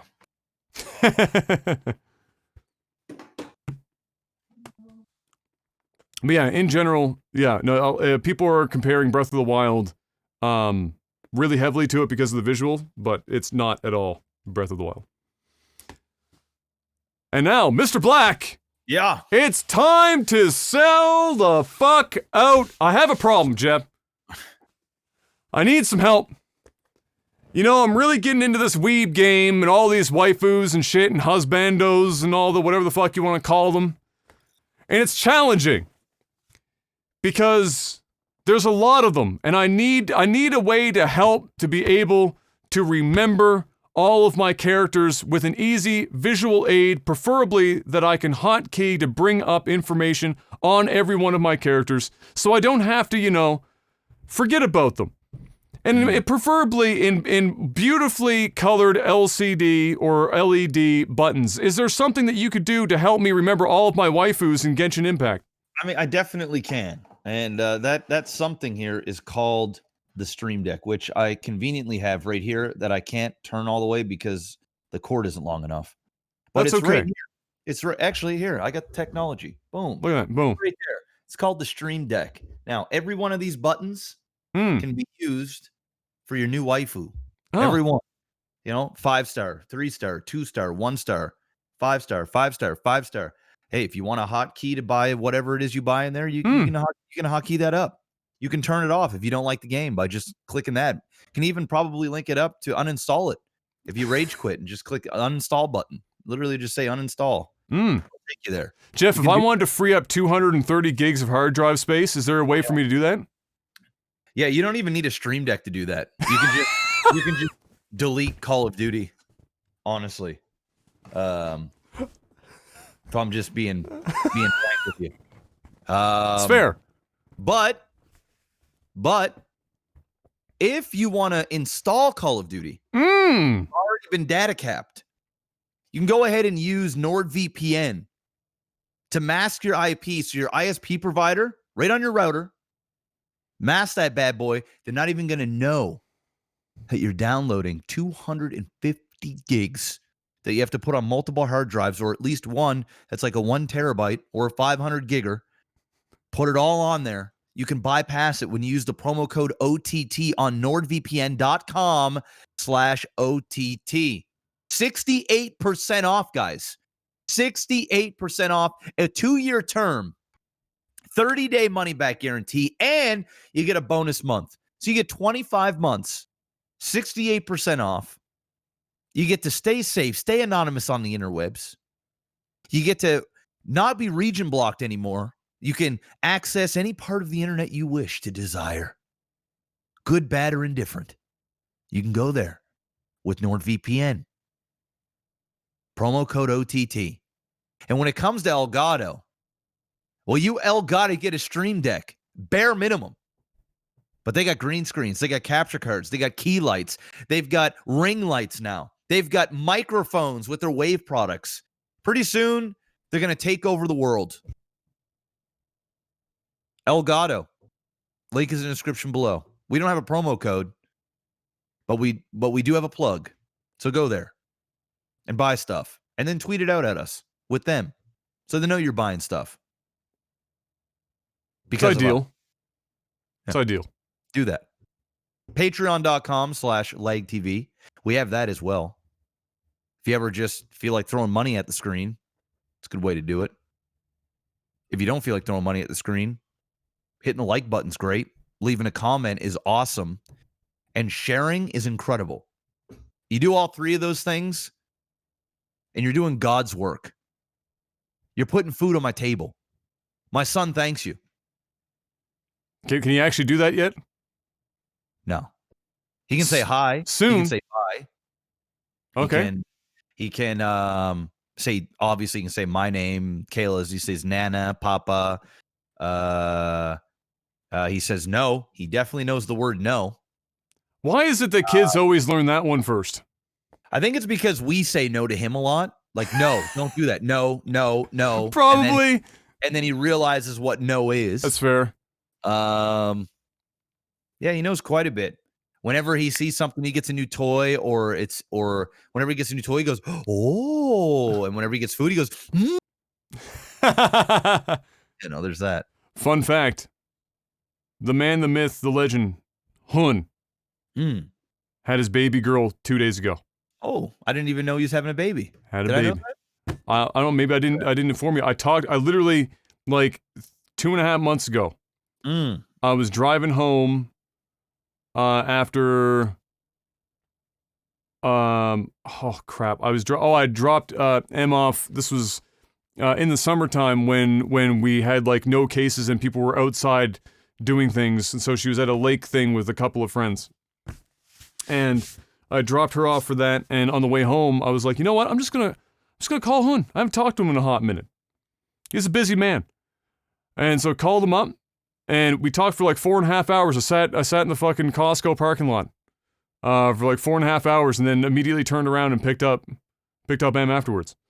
But yeah, at that point he was like, by the way, Soyeon's pregnant, and I was like, excuse me? And then we talked at well, no, that was like immediate. That actually came up front. I say, whoa. No, that was right up front. That'll continue another 3.5 hours of conversation. And then we talked about names because they were listing off names that they were considering. Mm-hmm. And thankfully they went with the name that I suggested because obviously I am the arbiter of all baby names. As it turns out, the name that I had selected was also the name that all the men in his family also thought was the best name. Unfortunately, his wife did not like the name, but she caved! Ooh. So the man... What is the name, Adam? A rare victory. Hana. Hana. Hana. Okay. Hana. So you got Hun and Hana. Hun and Hana. Hana is basically just an Asian form of Hannah. Impossible for people to fuck up. You know, when she goes to school, it's not like her teachers are going to be like not able to pronounce. That's why Hun eventually took an English name to, you know, have it less confusing for people who can't pronounce double O's for some reason. And so yeah, like you can say soon, but for some people, for some reason, people had a hard time saying Hun. It's a real fucking divide there for English speakers. So anyway, yeah, do baby girl. Everyone's healthy and happy. So that was a wonderful time this week as well. And now with that sellout and baby discussion done. Movies and TV. Monster Hunter movie teaser has guns in it, Jeff. It does. Which begs the question, why is it even called Monster Hunter? For the name. Okay. That's it. Free Guy Trailer 2 continues to show more of the movie and that it continues to have promise. I'm not going to lie, that movie looks fucking fun. It looks unique. And it's also the most Ryan Reynolds-ass fucking Ryan Reynolds movie. I think that he's done even more so than Deadpool. I mean, it's like a little mini version of Deadpool, just not as, you know, violent. I watched the first trailer and then I stopped watching trailers because I just want to go and enjoy the movie. I've seen enough. I've been sold on the first one. Yeah. So I'm pretty much, because, you know, they'll start showing more and more and more scenes. Next thing you know, you've seen the whole movie. You've seen the whole damn movie. It's true. I don't want to see the whole movie. It's true. WWE, we talked about this in several podcasts ago, I believe, where there were like members of New Day and a couple of others that were streaming on Twitch were getting in hot water with Mr. Vince because, you know, Vince was obviously not seeing any of that money, and there were some contractual things that he was trying to swing in that regard. So as it turns out now, it appears that some of the talent has come forward and are saying now that they are trying to get people to re-sign contracts that include, coincidentally, mandatory Twitch streaming time, or they will forego some of their earnings. So in this time of we can't do wrestling as often, now Vince is going, all right, new contracts, everyone streams on Twitch and gives me some of the money.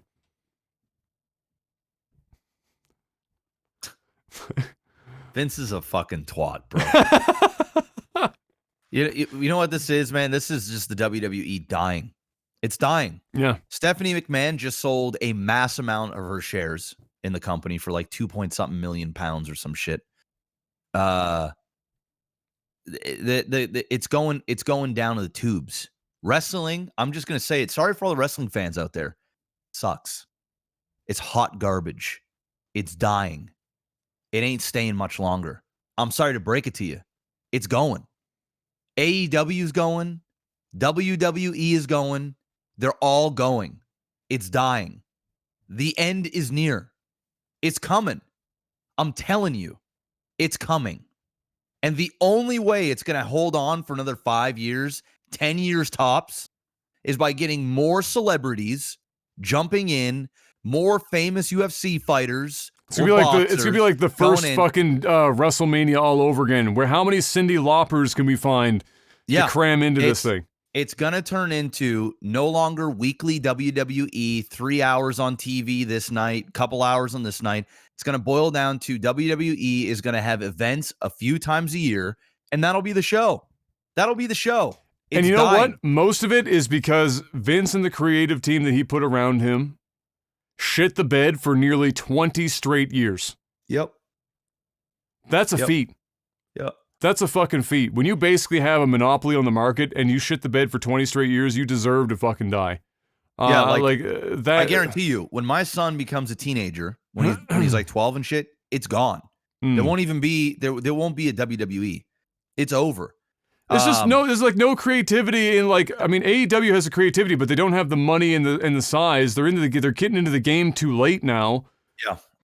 Where think of wrestling when we were growing up, the shticks and stuff people weren't in the background as hard-nosed about making storylines what they were. Like the wrestlers drove in cars, came up with their shit on the way to the show and did it. And because they also didn't, do the whole entertainment thing where everyone already knew wrestling was fake. But they played it as if it was real, which sounds like a silly thing, but there's a stark contrast in terms of viewer retention between just having everything be knowingly fake and then also playing into that, like breaking the fourth fucking wall all the time. Yeah. And then keeping things straight. That's why you had people like The Undertaker who stayed in character for 30 fucking years. Yeah. Still be the top talent and the top draw that people wanted to see because he wasn't on social media breaking character every 5 minutes or fucking trying to do these new, more realistic shticks that they did for a long time where everyone was basically just wearing simple wrestling trunks and going by their real name. Yep. So they did some weird fucking shit. Yeah, so Vince is picking at straws here. Yeah. Vince obviously is trying to, and I don't know what the contract's like, but he definitely likely owns the names of. He owns the names of a lot of wrestlers. Yeah, these wrestlers, right? So he's probably trying to get his hands in every cookie jar because I think a lot of these athletes are also realizing they can make as much money now or more themselves doing whatever, promoting sponsors on their Instagram and their Twitter, streaming on Twitch or Facebook gaming or wherever is going to give them a contract because they've got a following. You're seeing it more. You're seeing it more with musicians that are coming to Twitch or going over to Facebook gaming and they're pulling up a Brinks truck, or athletes, professional football players, basketball players, because they have an audience and they can monetize the audience more than just selling a jersey or selling a pair of sneakers. They can go on there, sell themselves, and make a ton of money. Vince only wants a piece of that because he's seeing what wrestlers are able to do on their own, and he probably also doesn't want them knowing how much they actually are worth. And when they start making more money, they say, fuck this, man. I'm beating my body up. I'm on the road 24/7. Fuck this shit, dude. And it's a dying breed anyway. I mean, wrestling is just not what it is. So this doesn't surprise me any. This doesn't surprise me any. Next up on what the fuck? Mel Gibson is starring in a movie called Fatman. Here's a synopsis. To save his declining business, Kris Kringle, played by Mel Gibson, so Santa Claus, also known as Santa Claus, is forced into a partnership with the U.S. military. Making matters worse, Kris gets locked into a deadly battle of wits against a highly skilled assassin hired by a precocious 12-year-old after receiving a lump of coal in his stocking. 'Tis the season for Fat Man to get even. I'm in. So am I. I'm in. I watched the trailer for it, and I was like, this is the dumbest thing I've ever seen. I want to watch it. Yeah, I'm in. I haven't seen the trailer, but it sounds like a movie I'm going to watch. And I'm probably going to like it. And you know what's really dumb, because it's Mel Gibson, and despite the fact that this is completely camp and insane, is that he's like legitimately acting his way through this movie. Because it's Mel Gibson and he doesn't know how to do it any other way. Like Mel Gibson's obviously fucking crazy. I mean, the man's fucking tapped. Batshit crazy. He's lost his marbles eons ago. But the dude can fucking act, let's be honest. Yeah. Oh yeah, he's a hell of an actor and director and writer. Yes. This dude is talented as fuck, but I think like most talented people are a little fucked up. He's the white Kanye. I mean, he's more of like he's not that outspoken though, and I don't think he's that narcissistic. At least like he probably is like behind the scenes. I just meant in terms of like he's so talented or like so artistically talented that he's a little fucking kooky. I didn't mean in terms of comparing how outwardly spoken they are. Obviously, Mel Gibson's more behind the scenes. Yeah, he's kooky. But he's cuckoo for fucking Cocoa Puffs, bro. So listen to this hot. I don't know if you have it on here or not. You don't. All right, so I'll add this piece of news before we move on. Disney Plus. Mulan. Okay. There's drama. I mean, there's already drama. There's already, so what? This is new drama. Yeah, this is new drama, and it's spicy. So, Mulan, massive failure. They are understated. They've made so little money. That like they're nowhere near break even. They're gonna lose money. This is a huge failure. Color me shocked, given the shit quality of the movie. So listen to what Disney decides to do. Oh no. Okay. Disney goes, okay, guys, we release Mulan early for everyone for $29.99. You bought it, right? Yes, I did. Yes. So you rented the movie. You get it for like 48 hours, and then it's gone. But you're gonna get it. Everyone is going to receive it in like 3 months after the release date on Disney Plus to watch. All right. Now, when you pay $29.99, it's a premium rental. Yes. So it just gets announced that Mulan is about to be, if it is already, or it's about to be in the like early next week. Might even be there now. It's now going to be available for you to rent on iTunes, Google, a few other spots. Okay. Now listen. How much cheaper is it? It's not cheaper. It's $29.99. Oh, okay. But listen, it's not a rental. You get to buy it for $29.99. You own it indefinitely. And not only that, it's got special features. It's got added deleted scenes. It's got all kinds of content. This is within like a month of releasing this shit. That the Disney Plus did not get. Now, here's where people are going crazy. They're going, what in the fuck are you doing, Disney?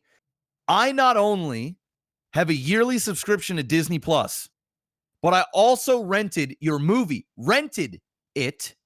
And now when I'm no longer a Disney Plus subscriber, I don't get to watch the movie anymore. It's gone. But you're going to go and put all of this on other platforms at the same price where people can buy it, not rent, same price. They own it. They can watch it for as long as they want, as many times. And it gets more features and more things. You get more of a benefit. And they also get it in 4K, which you didn't get on Disney Plus. So they basically said, hey, guys, we really need some money. Before we actually release this movie for free, everybody on Disney Plus, we need to sell this somewhere else because it was supposed to be a Disney Plus exclusive. And it was supposed to be, they didn't make it so that if you had a Disney Plus, you get it for $19.99 or $24.99. And then maybe on Prime or wherever a standalone service, then it's $30, right? You get it at a discount because you're already subscribed to. You're in their ecosystem. You're in their ecosystem. You're a paying loyal customer. You know what they said to the paying loyal customers? Bend over. I don't give a fuck. We need to make some money because this has been an absolute gigantic of a failure. And people are fucking pissed. So now, the people that I smell a class action lawsuit coming, Jeff. I don't know, but it's that's pretty fucking bad. That's really bad. Well, I mean, last week, let's be honest, Jeff. Last week they fired 28,000 employees and then gave all their C-level employees their pre-COVID fucking salaries back. So this is not exactly a company that is, above doing some completely insane, ludicrous, anti-consumer, fuck you and all of your family type shit. Yeah. It's the only way they can make right on this is if the people that bought the Mulan now get to keep it indefinitely, or at least be able to stream it indefinitely now because it was only a limited rental. And now people can buy a better version off Disney Plus, not even on Disney's network, their own network. They're paying loyal customers are getting fucked. Raw dog. And also, on top of that, why would you rent it on Disney Plus now? Why? Buy it for the same price and own it and watch it in better quality and have more stuff, deleted scenes, the making of how they have an entire section of how they made the whole movie also on the platforms, but not on Disney Plus. I don't get it. Bro, at this point, at this point, what they need to do is they need to give the Disney Plus people a 4K copy digitally. They need to give them that same edition with all the extras. And then on top of that, for being a Disney Plus customer and going through this absolute fucking outhouse shitstorm, rolling down a hill in the middle of wintertime, only to be ended up in the bottom of a fucking Walmart parking lot covered in your own feces and the feces of the 15 people that came before you, is to give you a 4K copy of the original Mulan and do a special fucking collector's edition of that to have a bunch of behind the scenes stuff and whatnot for that one and tack that on top. That, you get both of them with all their extras in 4K. All their glory for $0. It's either that or you literally, every single person that paid for that gets credited a month or 2 or 3 free months of Disney Plus. Sure. Just add it on their account. None of this is going to happen, by the way. No, none of it. Zero. Zero. But anyway, thought I'd just add in that. Literally zero. I think tomorrow is the Haunting of Bly Manor begins. And I've watched 2 reviews of people that got early copies. Said it's fire. Of course it's fire, bro. Yeah. Actually, I shouldn't say that because some other shows have not done that, so that's good. The only thing that I heard from the couple of reviewers that I heard, one guy gave it like a A-, another guy gave it like a B. Okay. The only thing that they both said that took them out of it only for like an episode, like the first episode, is a lot of the same actors and actresses in the first series are also in this, but they're completely different characters. So it is not, so you'll remember somebody. So this is going to be like similar to American Horror Story. I think that's what they're doing, and I think for every series, it's going to be a new story of a new haunting. So but you're getting the same actors playing different roles. You're getting the same actors playing because they did so well. But what they said is they don't play that they're such different characters, like with like completely different accents, different looks. And there's new characters for sure, but some of the main characters, you're like, whoa, what the fuck? And in the beginning, they're like, is this the same character or is this some sort of weird you get a bit of a disconnect when you watch it that way. Yeah, but they said it goes away within the first episode, and then you're right into it. But that was the only thing that I heard from both people that they didn't like. I can understand that because having watched a few seasons of American Horror Story, and where I don't know if you've watched any of that show yourself. I haven't. No. So they use the same actors and actresses all the time. Different stories, and they're almost always done like quite well done. They're all like, a lot of them are really good actors and actresses. They all do the roles well. But after you've seen like 3 seasons of American Horror Story, even though all the seasons are wildly different storylines, there is, even when you get used to the fact they're playing a different character, it does for me ever so slightly take something away from the experience. Yeah. Because you can't commit to them being that one character. Yeah. And my God, Haunting of Hill House was so fucking good. That might be Netflix's best series that they've put out. It's top 3 minimum. Best horror series without a doubt. But it's definitely a top 5 series. So it's not unprecedented to do this kind of thing, but I can appreciate why they would say that. And while I'm sure it won't make it a bad experience, it will, like they said, it's going to take some time and maybe take the edge off.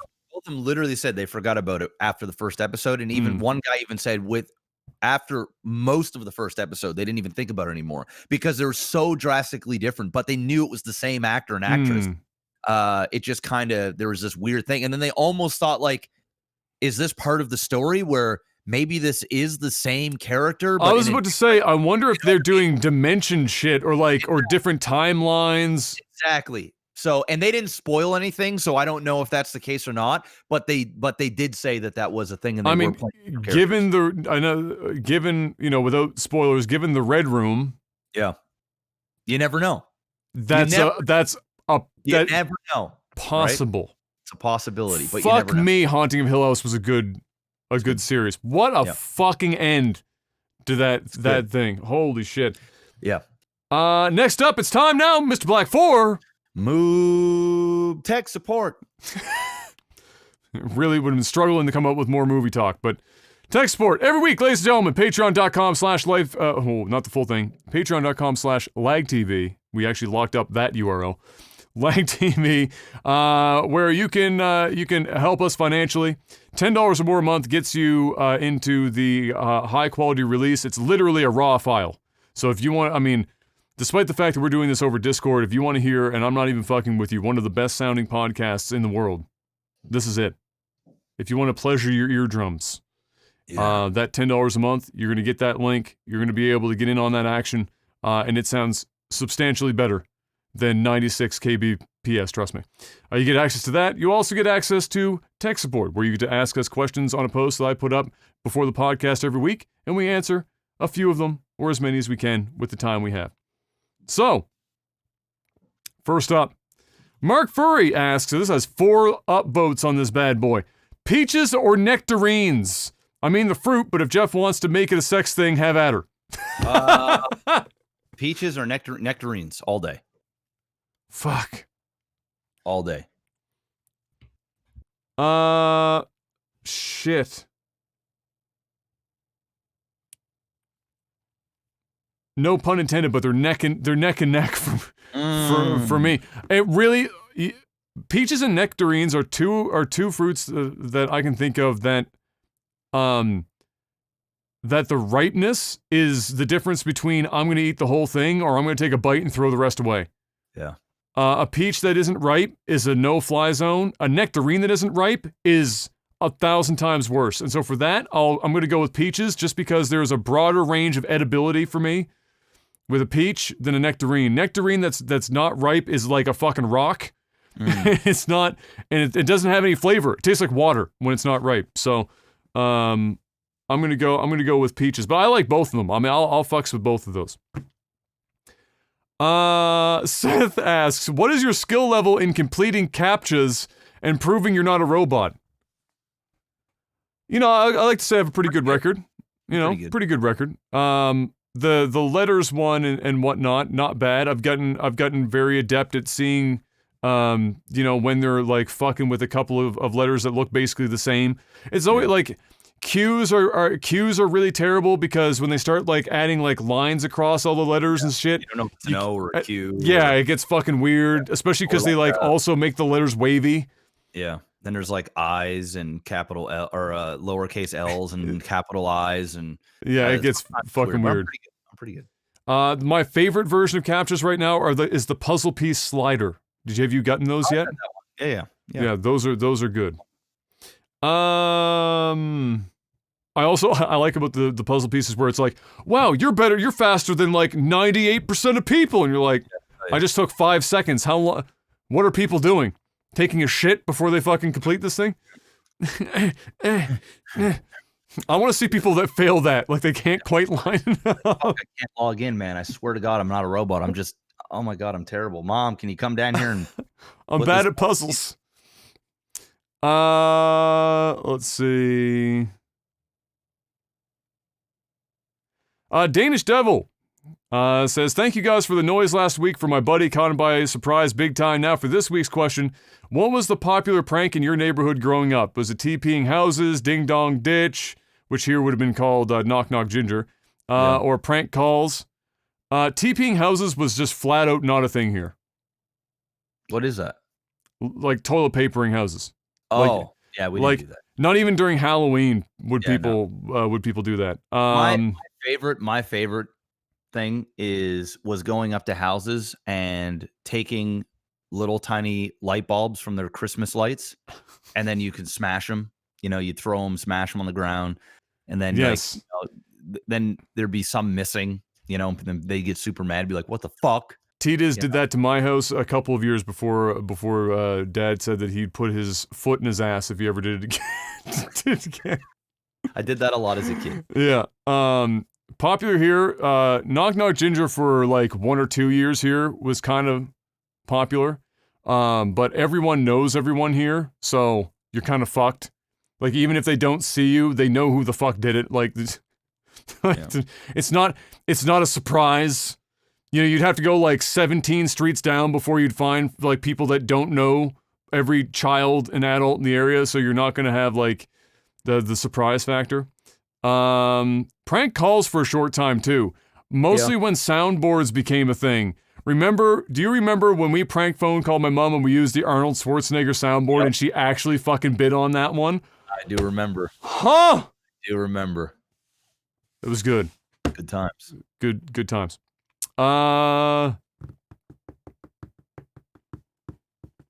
Will asks, is there anything you still can't find in stores since Space Godzilla attacked? Not here. It's been pretty par for the course. Normal here, like like as normal as I think you could ever get during a pandemic. Like, yeah, it's actually getting so normal now that people are getting a little too lax in public. I mean, I don't really see that, honestly. I'm not out all the time, but I've never not seen someone wear a mask in a building. Yeah, I've been doing a lot of errand running lately, like in grocery stores and stuff, and it's getting like more and more people are getting less and less strict about like that shit. Like the social distancing, I guess, could be a little bit better. People threw that out the fucking window. Most stores are still doing a good job at trying to enforce it, but people don't. But people are wearing their masks, and we're definitely doing better than most places here. But I'm just saying, because we've done it so well for so long, people are absolutely starting to, like, we have 0 cases for multiple days in a row. People just start going, why are we doing this anymore? Like, well, because we have 0 cases. Yeah.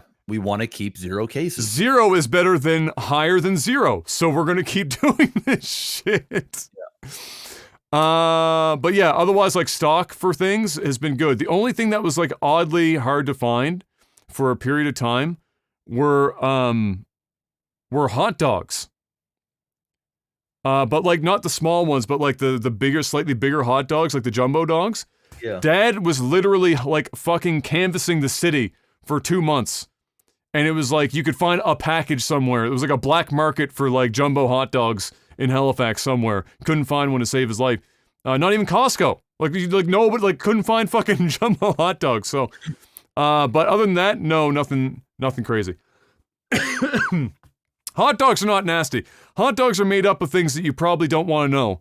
But the actual hot dog itself, man, I fucking eat a lot of hot dogs and just never even care. They're delicious. I'm not a big fan of hot dogs. I love me some hot dogs. Kimmets asks, best baked goods, for example, like an apple pie, brownies, or etc. Also, happy early Thanksgiving. I'm going to go with apple crumble and just homemade chocolate chip cookies in the oven. Just true. Those 2 things. I mean, Mum's chocolate cake is a de facto for me as a baked good, but other than that, like, just as a general statement, like, outside of this household, as far as pies go, I'm a blueberry pie kind of guy. I like blueberry pie too. I do like apple pie, but I prefer apple crisp, which is basically like apple crumble, but like just the topping. Yep. Which, by the way, there are like 6 of them baked upstairs right now because Em and I went apple picking. Oh my god! Seriously, we're gonna be eating apple crisp until I'm like 42. We have a lot of apple crisp. But yeah, I would say blueberry pie. I also fucks with the pumpkin pie at this time of year.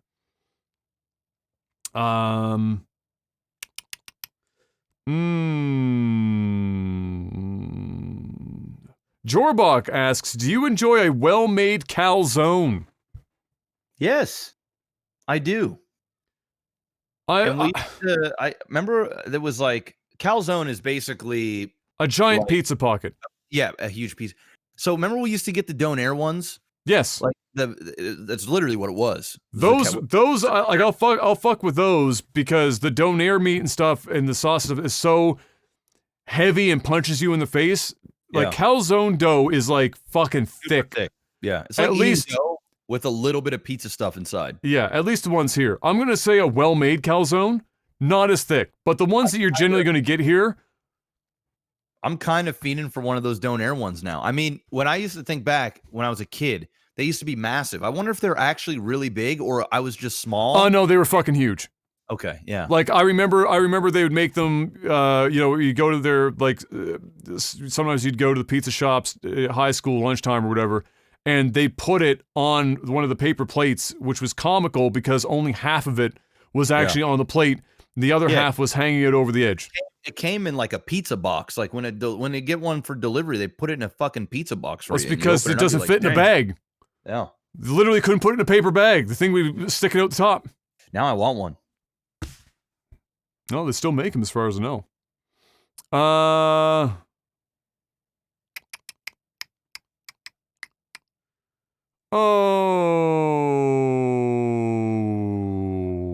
Captain Jan Agern asks, say you built a state-of-the-art home theater, both audio and video. So you've got the top of the top, the cream of the crop, Mr. Black.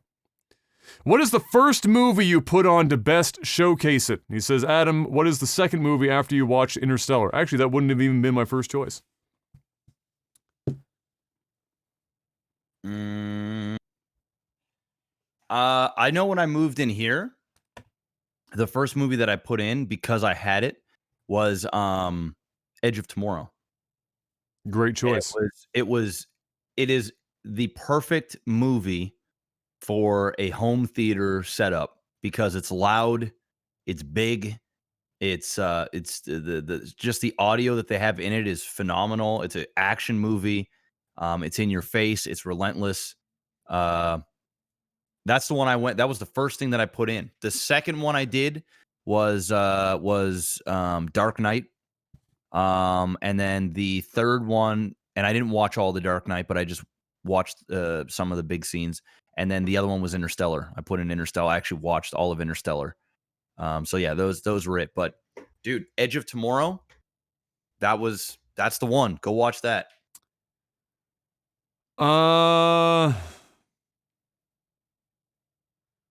trying to remind myself here because I'm blanking out on. I'm blanking out on names right now. On one name specifically. One sec. I will find it. Boom, boom, boom,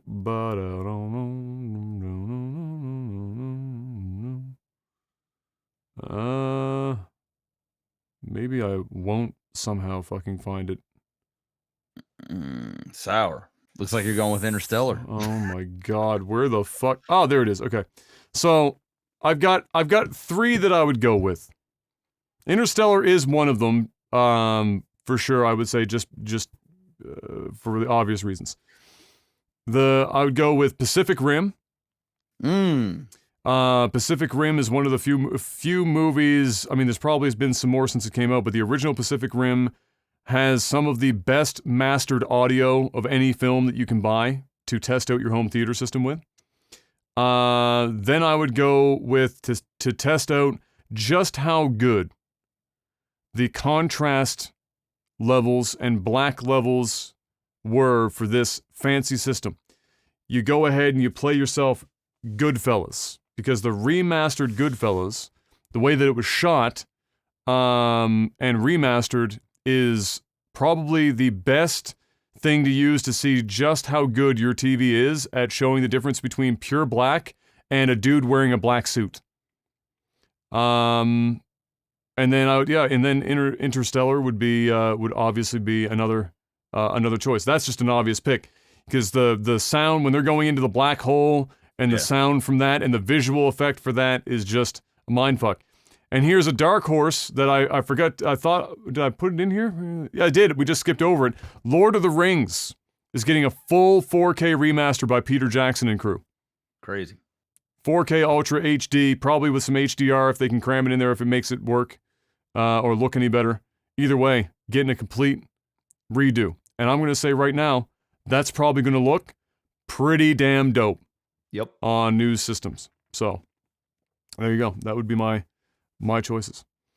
Where's our time? Oh, we're doing well here. What is the weirdest job that someone in your life has? This is coming in from Logan. The weirdest job. It's probably me, to be honest. So I don't think there's anyone. Everyone else is pretty fucking like run-of-the-mill jobs. Yeah. Nobody's like a fucking professional hedgehog fucking milker.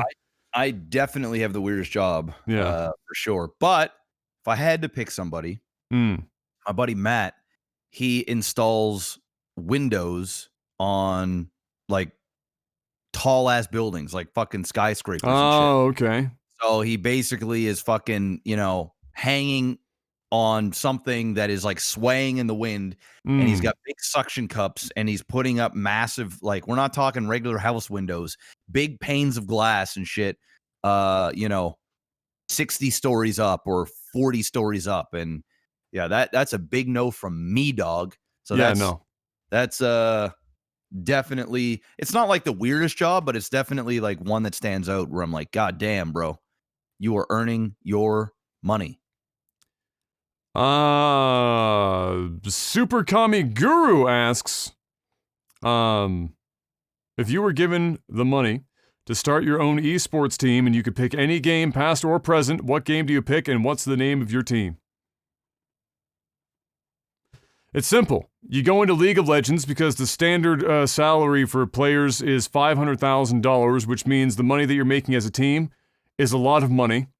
And I'm not going to beat around the bush. It would just be the team would be called the War Council. It's that fucking simple.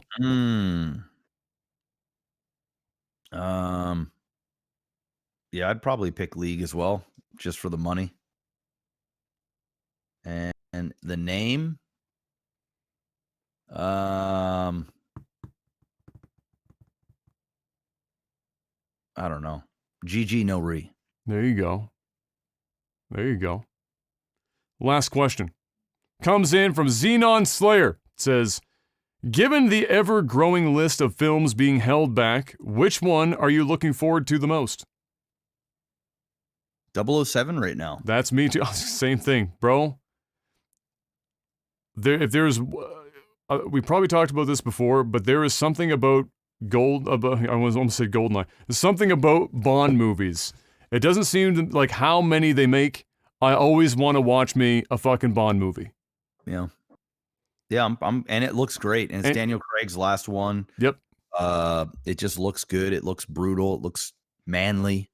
Looks like Bond. Dude, Daniel Craig is a dude that, like, you know, when you look at somebody, like another guy, and you kind of, like, you get the sense as to whether or not they can handle themselves. Yeah.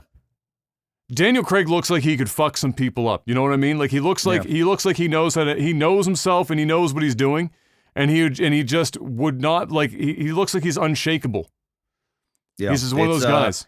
Heavy rumors now going around saying the next Bond is going to be Tell me it's Idris Elba. No, it's already been confirmed it's not him. Fuck. They've confirmed it, and Idris Elba confirmed it. It's just not it. That was my biggest hope. Tom Hardy. It's almost to the point where it's almost not even rumors. It's like it was between him and Henry Cavill, and apparently Henry's not the right. I don't know. I could see Henry Cavill doing it. I really could, but I like Tom Hardy a lot, and he's a better actor than Henry Cavill by quite a significant margin. You have to have a certain fucking swagger. And Tom Hardy's got that swag. Henry Cavill is obviously one of the most attractive people to have ever been born, but he doesn't have Bond swag. He has swag, but it's not Bond swag. If they did like Bond 1950, you know what I mean? Yes, because he looks like he was pulled out of the 1950s. Like if they went back, like, you know what I mean, and did a version of Bond like way back in the day. Yeah, I could, like, Henry Cavill would be my first. He's pick. More suave than like his suave is the right term for him. Whereas Bond these days, they're looking for more of like a swagger. Swagger, edgy, rough, gritty. Seen some shit. Somebody that also looks beatable, like somebody that looks like is vulnerable to a degree. But I think Tom Hardy is a person that I never really thought of off the top of my head. There were several that we talked about on another episode, but Tom Hardy kind of makes sense. And absolutely. Yeah, I'd be down for it. I mean, obviously it's no Daniel Craig, but at the same time, like I think Tom Hardy could make it his own too. So I mean, when Bond, when Daniel Craig first took out Bond, people were looking at Daniel Craig going like, "What the fuck? Who the fuck is?" And now look at him. He's my favorite Bond of all time. Oh, for sure. And it's like easily. There's classic Bonds. Don't get me wrong. Yeah. Like there's timeless Bonds. Like I grew up with Pierce Brosnan, and I still associate Bond with Pierce Brosnan. But Daniel Craig is my favorite, Daniel overall Craig Bond. He's got to be. I mean, it's just the package, man. It's all of it. So, yeah. So anyway. To end the podcast, Mr. Maximus Black, hit me up with the sound of Bane doing a James Bond impersonation, ordering a drink. That's a martini shaken, not stirred, if you need a hint. I'll have a martini shaken, not stirred. Please. You know what? Maybe if you did it on the U87, it would have sounded Would have sounded a lot better. Would have sounded a hell of a lot better. Wait, I can't let you go before this. Did you call your ISP yet? I didn't, Adam. Oh no! It's gonna be a meme now, bro. Fuck. One of these weeks, I'm gonna show up and I'm gonna be like, I did it, and it's costing me money every week, Adam. It's costing you money. Fuck. You could have paid off that new washer already. I know, probably. Fuck. So anyway, it is what it is. All right, ladies and gentlemen, thank you so much for stopping by and watching this live on Twitch. If you're catching this on YouTube, whether you've watched it here and you head on over to YouTube later on to like it and give it a comment as well as those. I see you guys coming over from Spotify and iTunes. Bless you for making it happen. Here's something to do. If you're getting all the way to the end of the podcast, you're pretty dedicated in the first place. So If you go on, leave a comment and tell us where you listen to this podcast the most. I'm interested. I want to know what platforms you're using. Are you using just a standard RSS reader, like Podcast Addict, or are you using iTunes, or are you using Spotify? Do you just watch through YouTube, etc.? I'm super interested. So let's make that the comment this week if you get this far into the podcast. And let's see what happens. Hit the bell icon on YouTube as well. That's the thing that, without just giving us money, gets us the most traction. We greatly appreciate it. We'll see you guys next week. Thank you once again. And until then, peace! Peace!